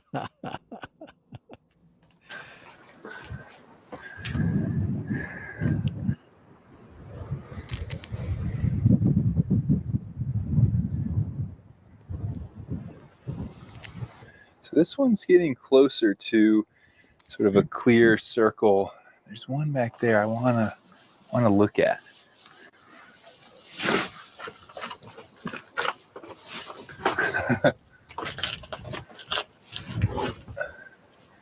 I do find it interesting that even though this is covered by an overhang, it's still eroding in this circular pattern.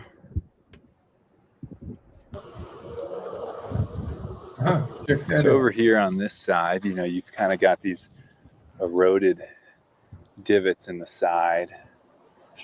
Definitely not perfectly circular, but Interesting. yeah, interesting. We started seeing more and more of these cup mark-like features. Some big, some small.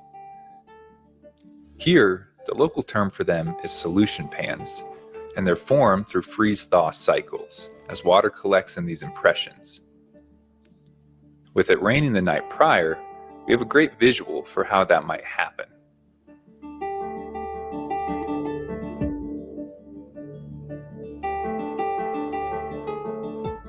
Over time, they deepen and widen.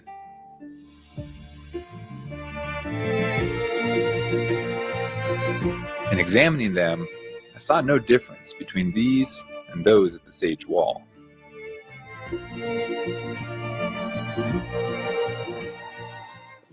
So this is a popular climbing area, and there's actually a climber up on one of those rocks. But this is known as the potato chip area because of that. I'm going to get the drone up and we'll take a closer look at it. Like the Sage Wall, the rock here is granite, also from a feature known as a batholith. This one is called the Sherman batholith. But it's not a perfect apples to apples comparison. I get that. This granite is much, much older than the Sage Wall, dated at 1.4 billion years old versus the 75 million of the wall. But we're still getting to see what granite and the forces of erosion can. Doesn't this look very similar to the Sage Wall? Yeah, I agree. How everything's cut out, but isn't this isn't considered, they're not, nobody's thinking this is man-made, are they? I don't know. But did you notice when the drone was doing the flyover that the different layers of the walls that were side by side that still had this same type of, rectangular structure, but they were still side by side. So I was looking at saying, how can that, why would they build walls several layers thick? I don't know. It's like you can see it right here. See how there's one layer that has the chip on it, and then behind it is another layer? Why would man do that? You mean like that's a wall right one there, layer, and then behind this there's is another one. wall? Yeah. It showed a picture where the drone was flying over, and there were several of those layers, like 3 or 4 thick. I just thought it interesting when I saw it, and I see it right here too. Somehow this doesn't look as man-made as I agree. the other area. And when you look at it with 4 layers thick, you got to ask yourself, if it was man-made, why would they do that? But the way these look so finely cut, maybe the sage wall is natural too. I tend to think, and this is just my opinion, I tend to think that they were poured, that they knew a way to soften stone or create a cement-like structure that they could harden into rock in place. And all they had to do was create the facial features of the next mold and the next side of it, and just pour it in place. And that's why you've got these little tits hanging out, is there had to be a way for the air to escape for the mold to fill up.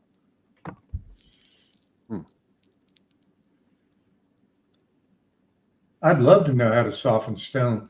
I've seen pictures where there was a foot mark in the stone horizontally, softened in the stone, a foot mark, and hand marks in the stone where they took their fingers and went like this in the stone. And it was like it was butter. It just carved it out. Yeah, I'd love to know how to do that. Wait a minute. Say that again. They did what? The stone was softened and a hand mark was put in the stone, and then the hand was moved, and you could see as if it was in butter. When they moved it, there was the impression of the fingers moving through the stone. There's a picture, I'm sure you can look at it on Google, where there's a footprint horizontally in stone. How did that footprint get there? Well, it petrified after a footprint being there, and in whatever material it was. And somehow it rotated upwards in earthquake or something, maybe. I don't know. But it does seem interesting that you got these little titties all over the world, wherever you've got megalithic sites. And what are they? What are they? It seems to be, to me, a vent that allowed the stone to eventually come out those titties, and they just broke them off and never smoothed it. Yeah. I don't know what they're for, but there seems to be evidence that there was a manipulation of stone we know nothing about. Caves where you can see the round tool mark of where that tool just carved out that stone like it was soft. And they made a whole cave from carving it out like that. It just, somebody knew something that we know nothing about. Okay, go. Yeah. Create.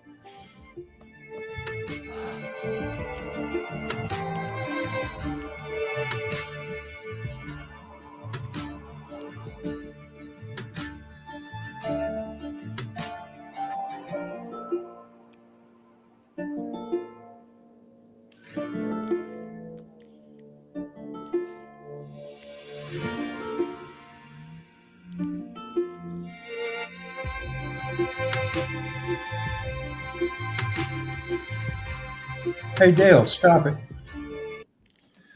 What if this layer right here that's got all of these horizontal marks in it, what if 10,000 years ago, that was one piece of rock, and over several earthquakes, it eventually cracked into these pieces right here, and erosion moved through all those cracks to make it look like individual blocks. Yeah. Different layers. Yeah. Well, I wonder if these rocks look different than the ones on top. Exactly, but the one layer looks identical. Right. Just thinking, how here millions of years later could this be appearing like this, or thousands, tens of thousands of years later? Mhm. It would appear that one layer was one particular rock at one time, like we see in Baalbek or at the beginning of this video, where you had those huge stones, and those are apparent. What the scientists say is that is apparently earthquake proofing. And maybe this just wasn't as earthquake proof as they had hoped, and there were some fractures in the rock that over time eroded into these blocks. Just theorizing. Yeah.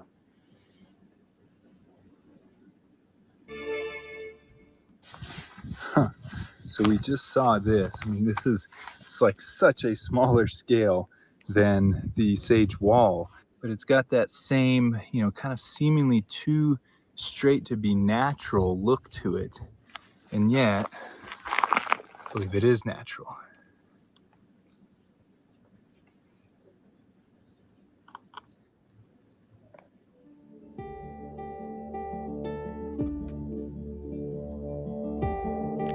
We continued hiking through this maze of granite,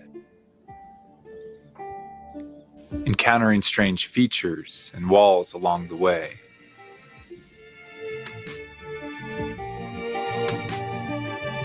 Notice all the nods in this area.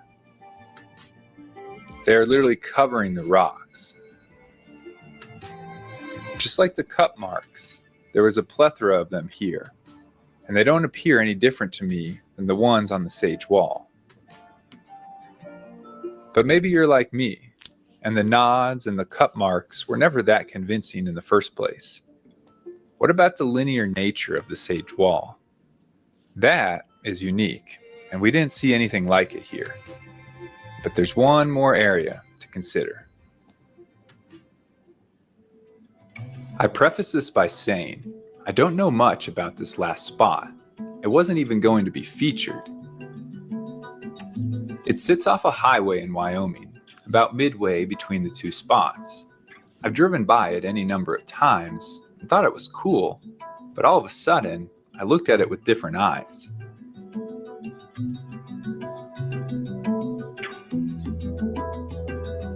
I couldn't find anything about it online, or even a name for the formation. What I do know is it's massive. Pay attention to the semi-trucks driving by, and you'll get a sense of scale.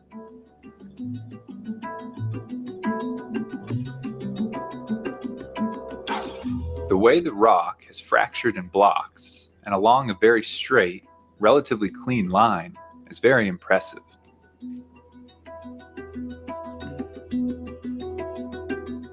You can probably imagine why it caught my eye. Again, rock and erosion do some wild things. But During the flood,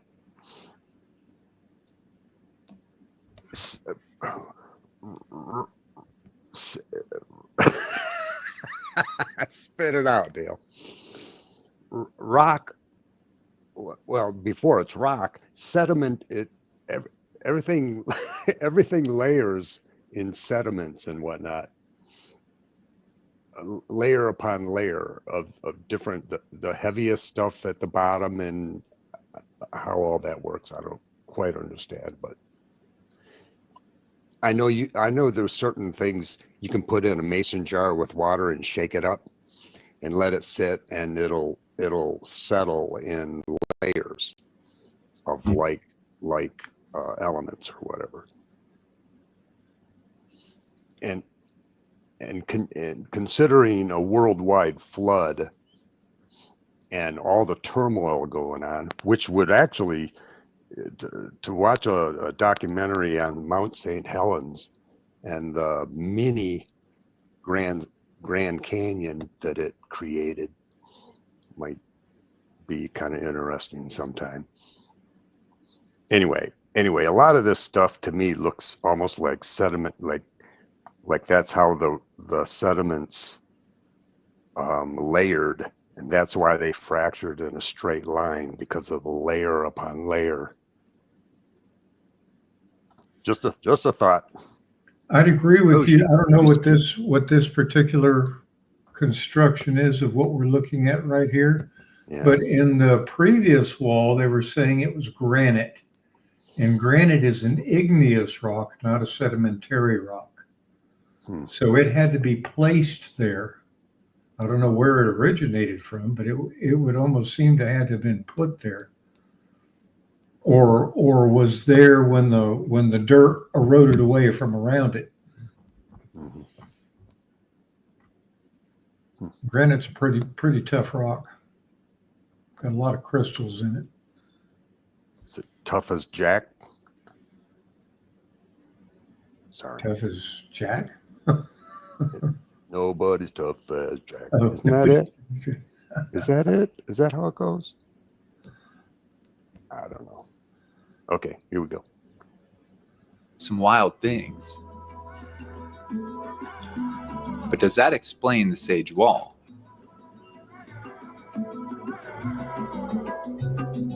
I certainly think some of what we see is natural.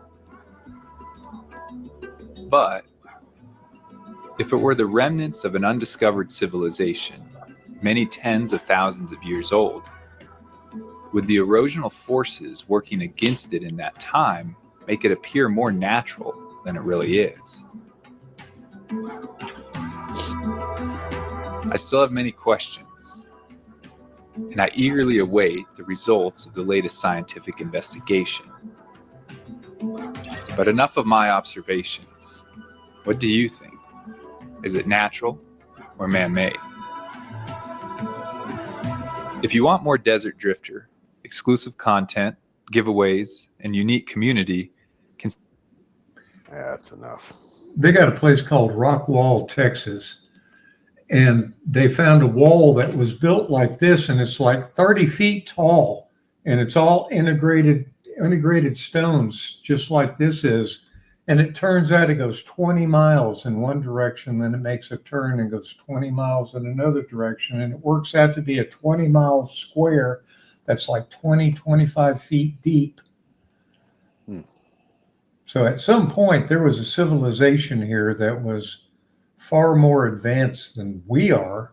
We've probably been dumbed down to the point where we think we're that smart, but there was someone or something here before us that was far more advanced than we were at the time.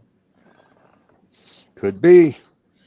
Well, they found stones in Russia that are some of the largest stones they've ever found quarried anywhere in the world, like 300 tons each. Yeah, how do you do that?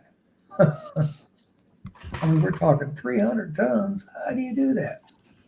Yeah, there's a lot of weird stuff out there.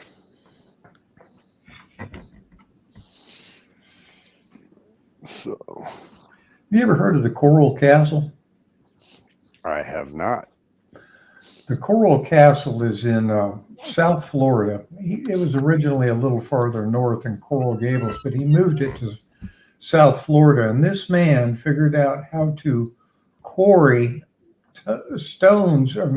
coral that weighed 100 tons or 50 tons and move it and set it up. And he made a rocking chair that weighed 6 tons that you could rock with one finger.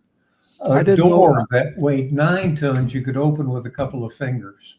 I didn't know coral got that big. I thought it was all just, yeah.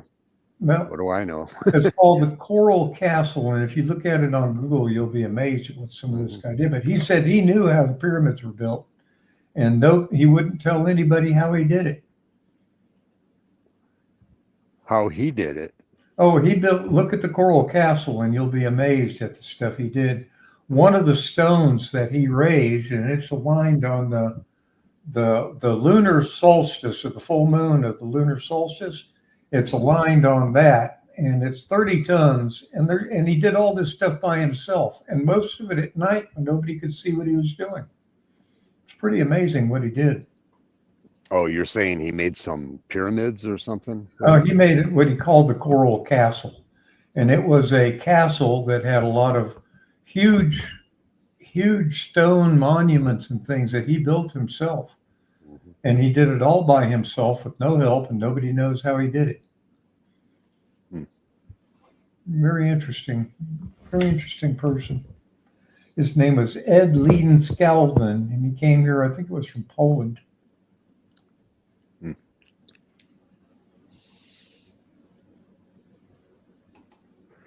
Remember that guy that dug that underground?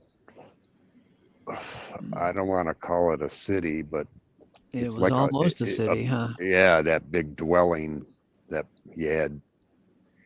He carved out spaces for people to stay when they would visit him, and Uh-huh. his family could visit, and they had their own rooms. They're all underground. I know did you hear about Darren Kuyu, the underground city that could house 20,000 people? Really? Yeah. Oh, never heard of that. Yeah, it's called Darren Kuyu, and they ran across it. And they were just building some new structures and ran across it and broke into it and found out what it was, and it was in a whole underground city. They even had a way to seal off the entrance so that other people couldn't get into it, and it had ventilation that would take care of even the deepest parts of the chamber. Engineering far above what we could do today.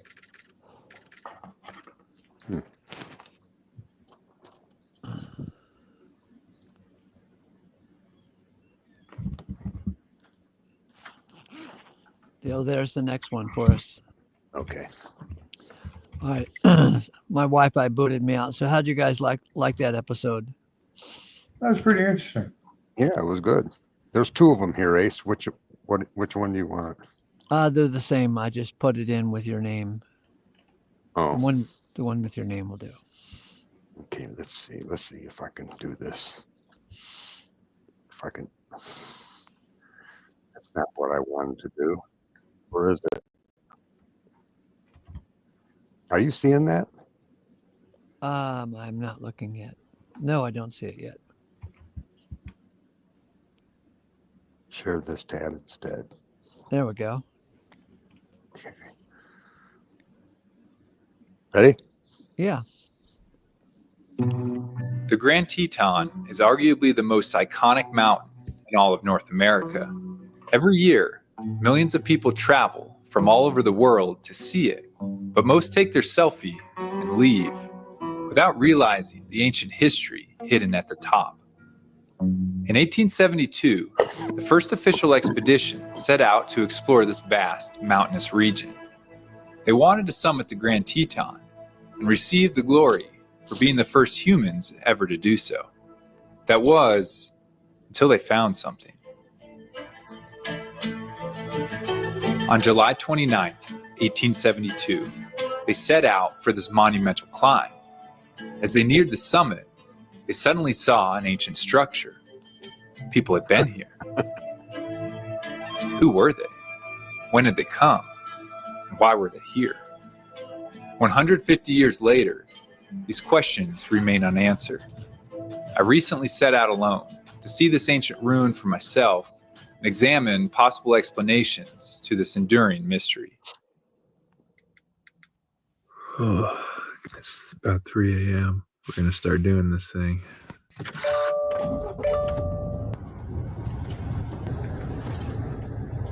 Park here this time of day. Oh, wow. Check out that huge bull elk. It's a big boy. I don't know how well you guys can see him. It's a balmy 37 degrees out. Definitely.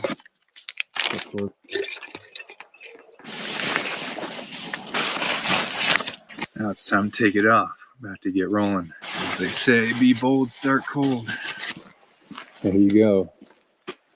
Bear attack.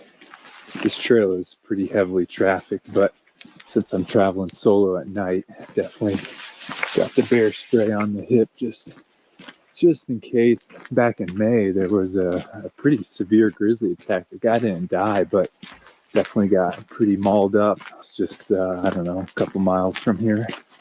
Maybe got an hour and a half till daylight. Well, we better settle in for a long haul. We've got, I think, about 15 miles round trip, 7,000 feet vert up, 7,000 feet down. It's a big, big day. You did hear me correctly. To get to this site, it's going to take about 14,000 feet of total elevation gain and loss throughout the day. Any summit in the Teton Range involves an enormous amount of this. That's because what makes them so striking also makes them tiring to climb. It's something known in the mountain world as prominence. Basically, these things just shoot up out of the valley floor, with no foothills on this eastern side. Simply put, they are steep, pretty tall, and the trailheads are located at a low elevation, relatively speaking. This morning, I started about 6,800 feet above sea level. The summit of the Grand Teton sits at 13,775 feet. A little bit of morning light coming up there. Still climbing. That'll be the theme of the day. Love that little sliver of moon up there.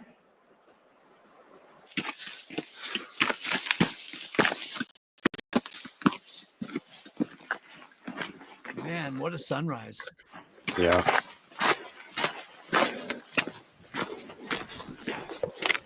Do you guys ever imagine you'd be watching a sunrise with me in the Tetons? Glad you guys are along for the journey. Be a lonely ride otherwise. It is lonely, Jack. It's just a maze of mountain ranges up here. You've got the Absarokas over there where the sun's coming up. You know, you look more eastward, you got the Wind River Range stretching way over there. The highest peak in Wyoming is actually in there, Gannett Peak. You got the Gros Ventre Range over there. Jackson Hole Airport sits somewhere, I think, like right there.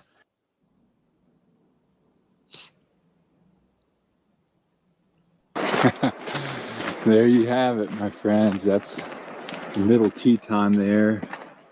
Starting to see some of the splendors of the Teton Range.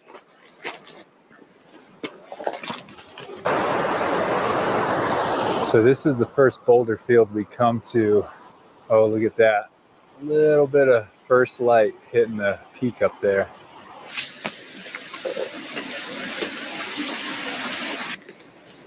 Is that running water I'm Yep. hearing? Yep.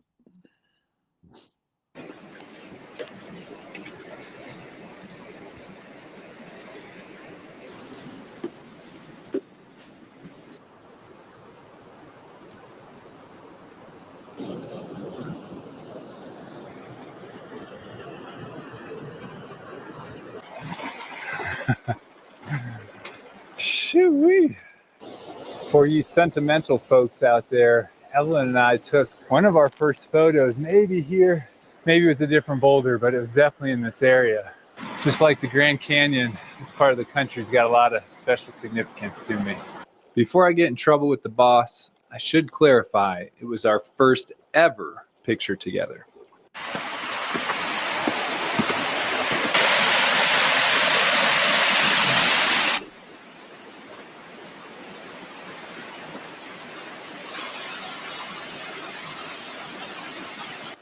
We are heading way up there.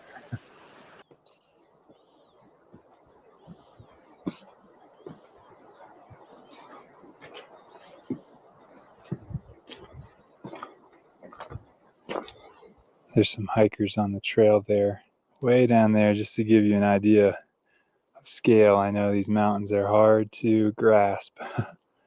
This shot might help put things into perspective as well, especially for those of you who have seen these mountains in person. All morning, I've been ascending what's known as Garnett Canyon. Right now, I'm about here, looking down at the canyon floor below me.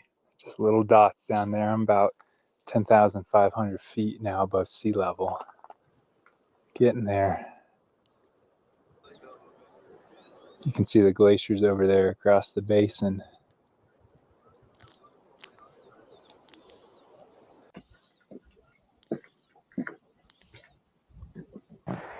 So I'm directly above what's known as the Middle Teton Glacier, biggest glacier I've seen yet today.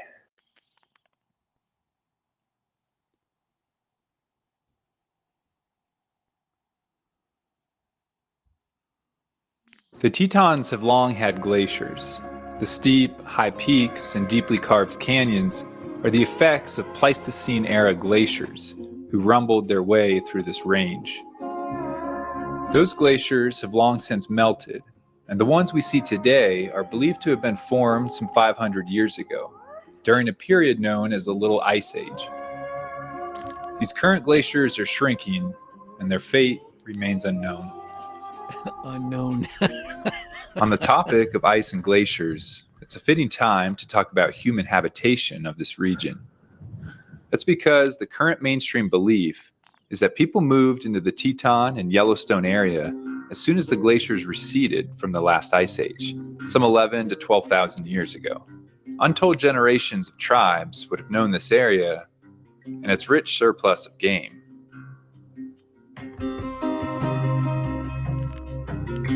Surely, they had stories and significance connected to these towering peaks. Exactly what those were, well, we're going to take a look at that today. Possibly on the trail of these ancient humans that kept climbing. I am headed up. This is known as the lower saddle. You know, if you're not familiar with that, just think of like a horse saddle and the dip in that. So it's a terminology we use for topographic things.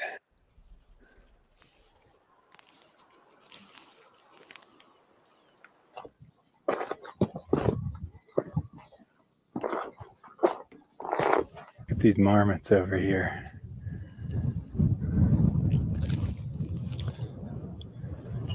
How'd they get there? Not a bad home, huh? There is the Grand, my friends. This one here. I believe where we're heading is possibly this peak over here. I know we've got to go up. This is what's known as the upper saddle. So, you know, we're pretty much here at the lower saddle. The lower saddle is the last reliable place to get water. So I refilled, ate a snack, and then kept moving. I still had about 2,000 feet left to climb, and from here on out, it was going to get a lot steeper. Well, here's our first views into Idaho, right over here.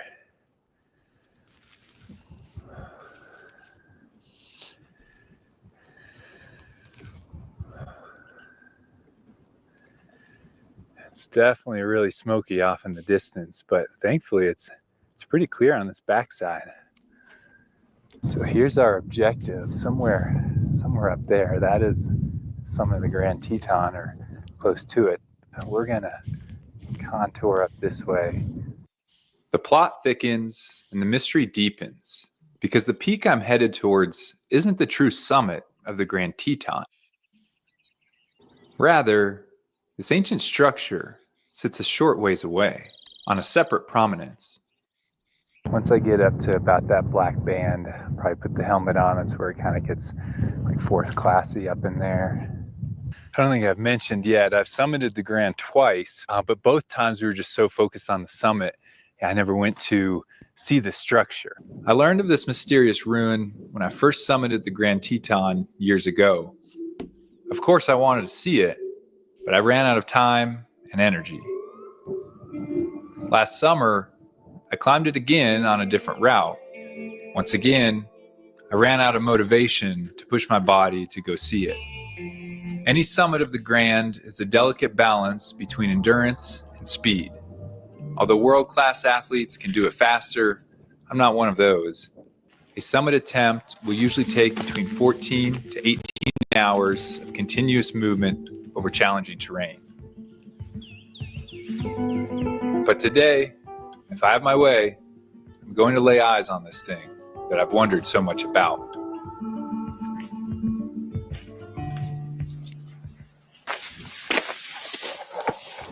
I'm having fun up here. Hope you guys are. I love the desert. I really do. And I love the mountains. I really do. Honestly, I wouldn't want to pick one or the other. I love them both. And I want them both. Pretty much topped out of where I'm going to just be hiking. After this, I'd consider scrambling. So I'm going to put my helmet on. And it's a little bit more heads up after this, you know. There's the big glacier we saw earlier, the Middle Teton Glacier. We came up this canyon here called Garnet Canyon. And there you see just the ranges stretching out. You know, it's a little hazy out there for sure, but still get an idea for just the vastness of this place. It stretches as far as the eye can see.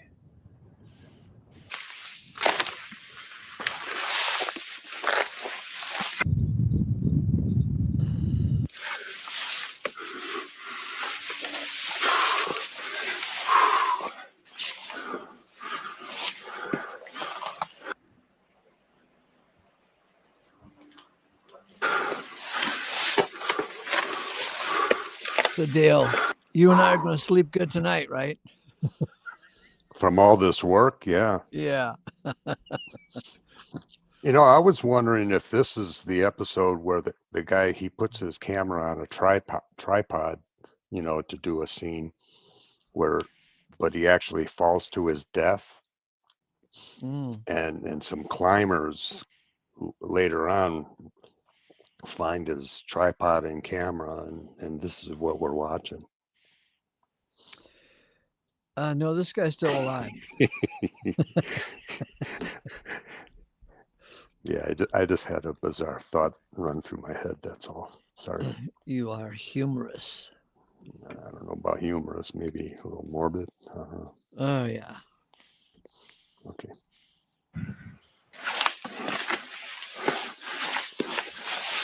Although I wouldn't consider this actual rock climbing, you still need to be attentive. Every year, the mountains claim careless and sometimes just unlucky people. In fact, during my descent, hours later, a search and rescue chopper came in and evacuated someone off the mountain.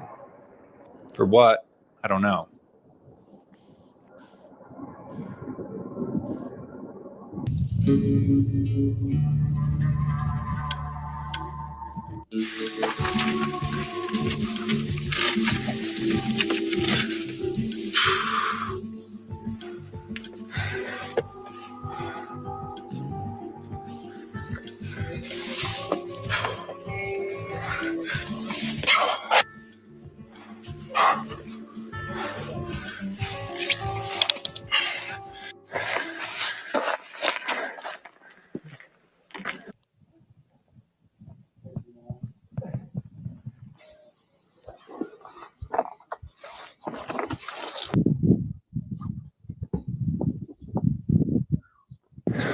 Ooh. Oh man, guys, we are so close. Oh, there's someone with him.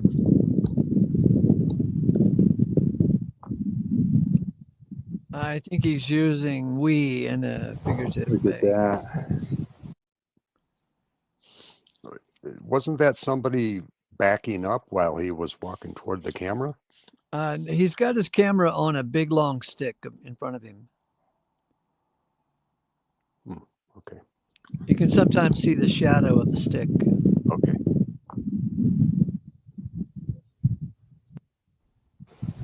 Look at that. All right, we have got to be there. Oh, this might be the edge of it right there. Let's go see. Huh. Yeah. Oh man, at long last, I'm seeing this thing in person. Wow. Right there. That reminds me of a scene from Lost in Space. Oh, yeah? Yeah. You know that. Warning, warning, Will Robinson. Yeah. The movie or the TV show?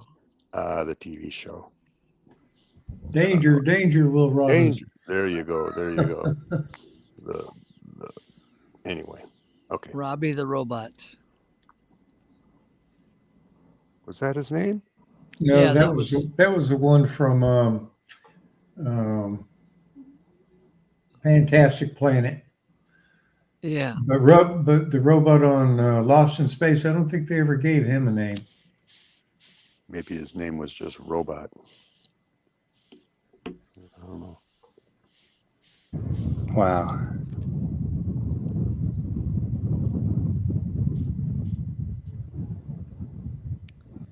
It's not much of a building. Those almost look like they were placed there on purpose. Yeah. The way those are, whatever.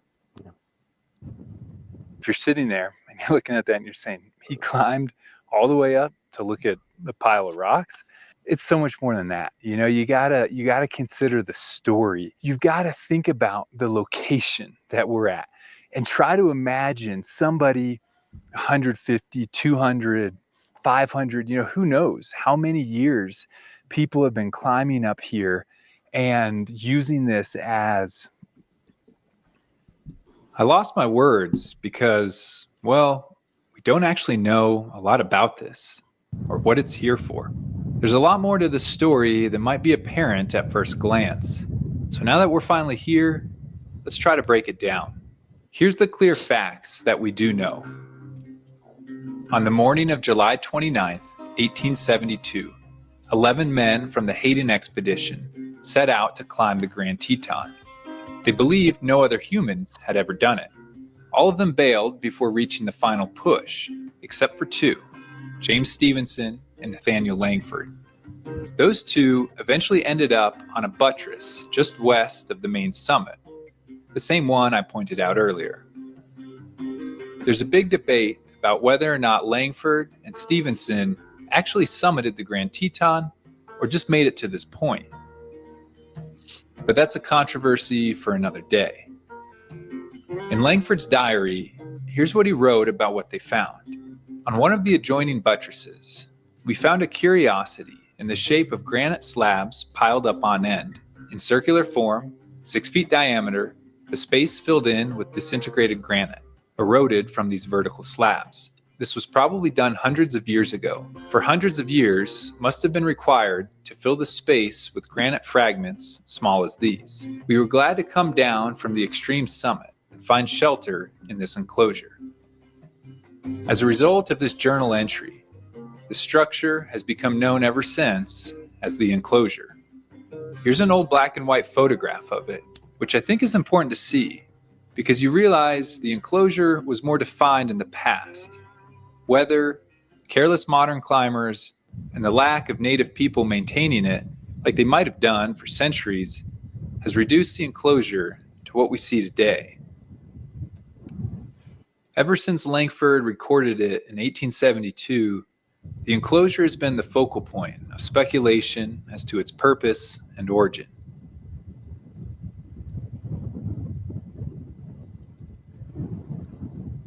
At the time of Euro-American contact, this region contained numerous nomadic tribes. By some counts, over 20 different people groups. One of these, the Crow tribe, constructed small, circular structures known as fasting beds. These were places men went for vision quests, to receive insights into their destiny. The Crow say there was a man in their tribe who received a vision while fasting on top of the Tetons. This vision contained horses, and this man and a companion traveled very far south, returning 7 years later with the tribe's first horses. Some Crow elders believe the enclosure is the place where this vision was received. I don't doubt the story, but I think it likely this site was more than a one-off visitation. Perhaps it was a place of great power and significance, a sort of pilgrimage site. And using this as some sort of probably a ceremonial, religious sacred site. Wow. As I say that, there's like a whole whole flock of birds. A few interesting things to note. The enclosure is more of an oval than a true circle. The ends generally run north to south, and it appears there's an opening facing southward. Because of its location and orientation, some have speculated it was an ancient astronomical observatory. If this structure was only built once and then left to the elements, it's likely only a couple hundred years old, because in that time the slabs would collapse and look similar to what we see today. But if it was something that was maintained regularly by indigenous people, then there's no telling how many eons a structure like this could exist up here. Remember, Langford's observation in 1872 were that it looked quite old. To the north, this is also the Teton Range, kind of goes out of sight there into the smoke.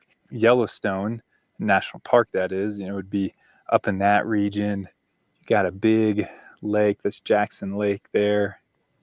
The middle Teton that looked so impressive at first, now looks pretty tiny. So this is the rest of the Teton Range going down there. You've got Jackson/Jackson Hole over there. Layers and layers of mountains. Regardless of the specific answers for who, why, and when, there were people up here, long before written history, climbing this mountain in moccasins and wearing animal hides. It's hard to imagine. Perhaps some of the same things that draw us here are the same things that drew them. Sitting there, taking this all in, I reflected on those early climbers. Even the first white people to summit this were just wearing cowboy boots and denim jeans. And I considered that in light of all the gear and footwear we consider necessity today. I couldn't help but wonder, what other things in the modern world do we view as necessities, but really just weigh us down? The mystery of the enclosure might never be solved, but for me, simply the knowledge of people climbing this immortal mountain centuries ago is enough to keep me fascinated for a lifetime. Well, my friends, I think I've got 7 miles with my name on it, and probably a burger and fries or pizza waiting for me in Jackson. As always, appreciate you guys' support so much. This may look like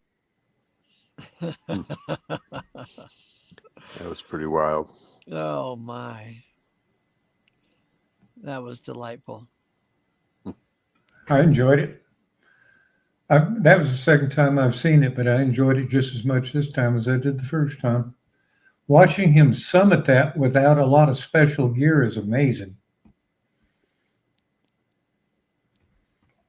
Yeah, so just imagine the Crow Indians doing it with no flashlight, Yeah. no No ropes. crash helmet.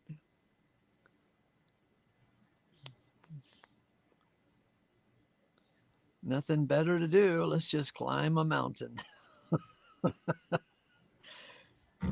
So one of the things the Crow people never said was, I want to make the world a better place. You ever said that, Greg? No. You're just like the Crow. No, I guess if I was one of them, I'd say, I wonder if I could climb that thing. Let's go see.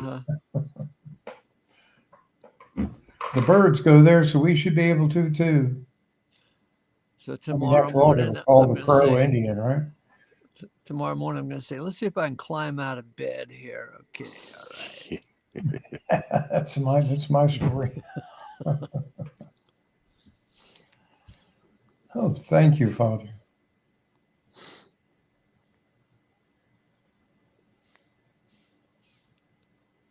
What do you think of my plan to go over to JG's channel and accept responsibility for all the troubles of the world? He wants us to be responsible. Yeah. It's amazing how he accepts no responsibility.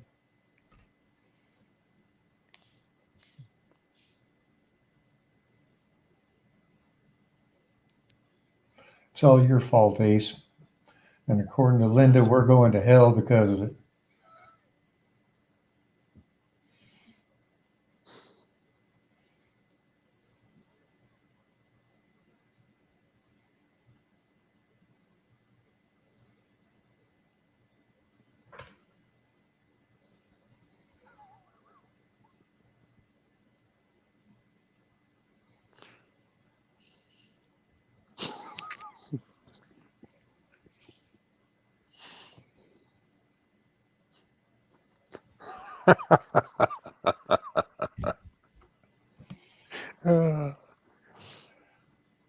What's that, Dale?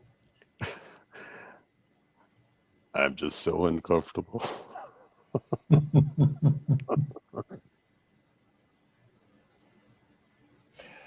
Yeah, me too. And they smelled.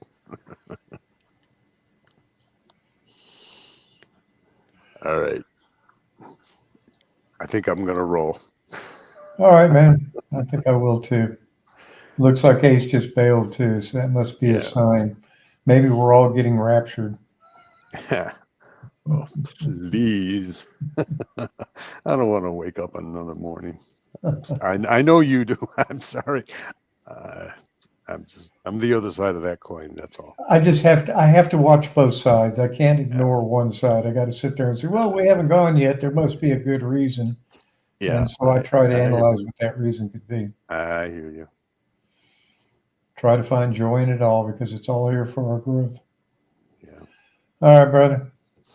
All right, I love man. you. I love See everyone ya. in the comments. Good night. Good night to the sovereignties and the authorities among the celestials. Bye-bye, everybody. See ya.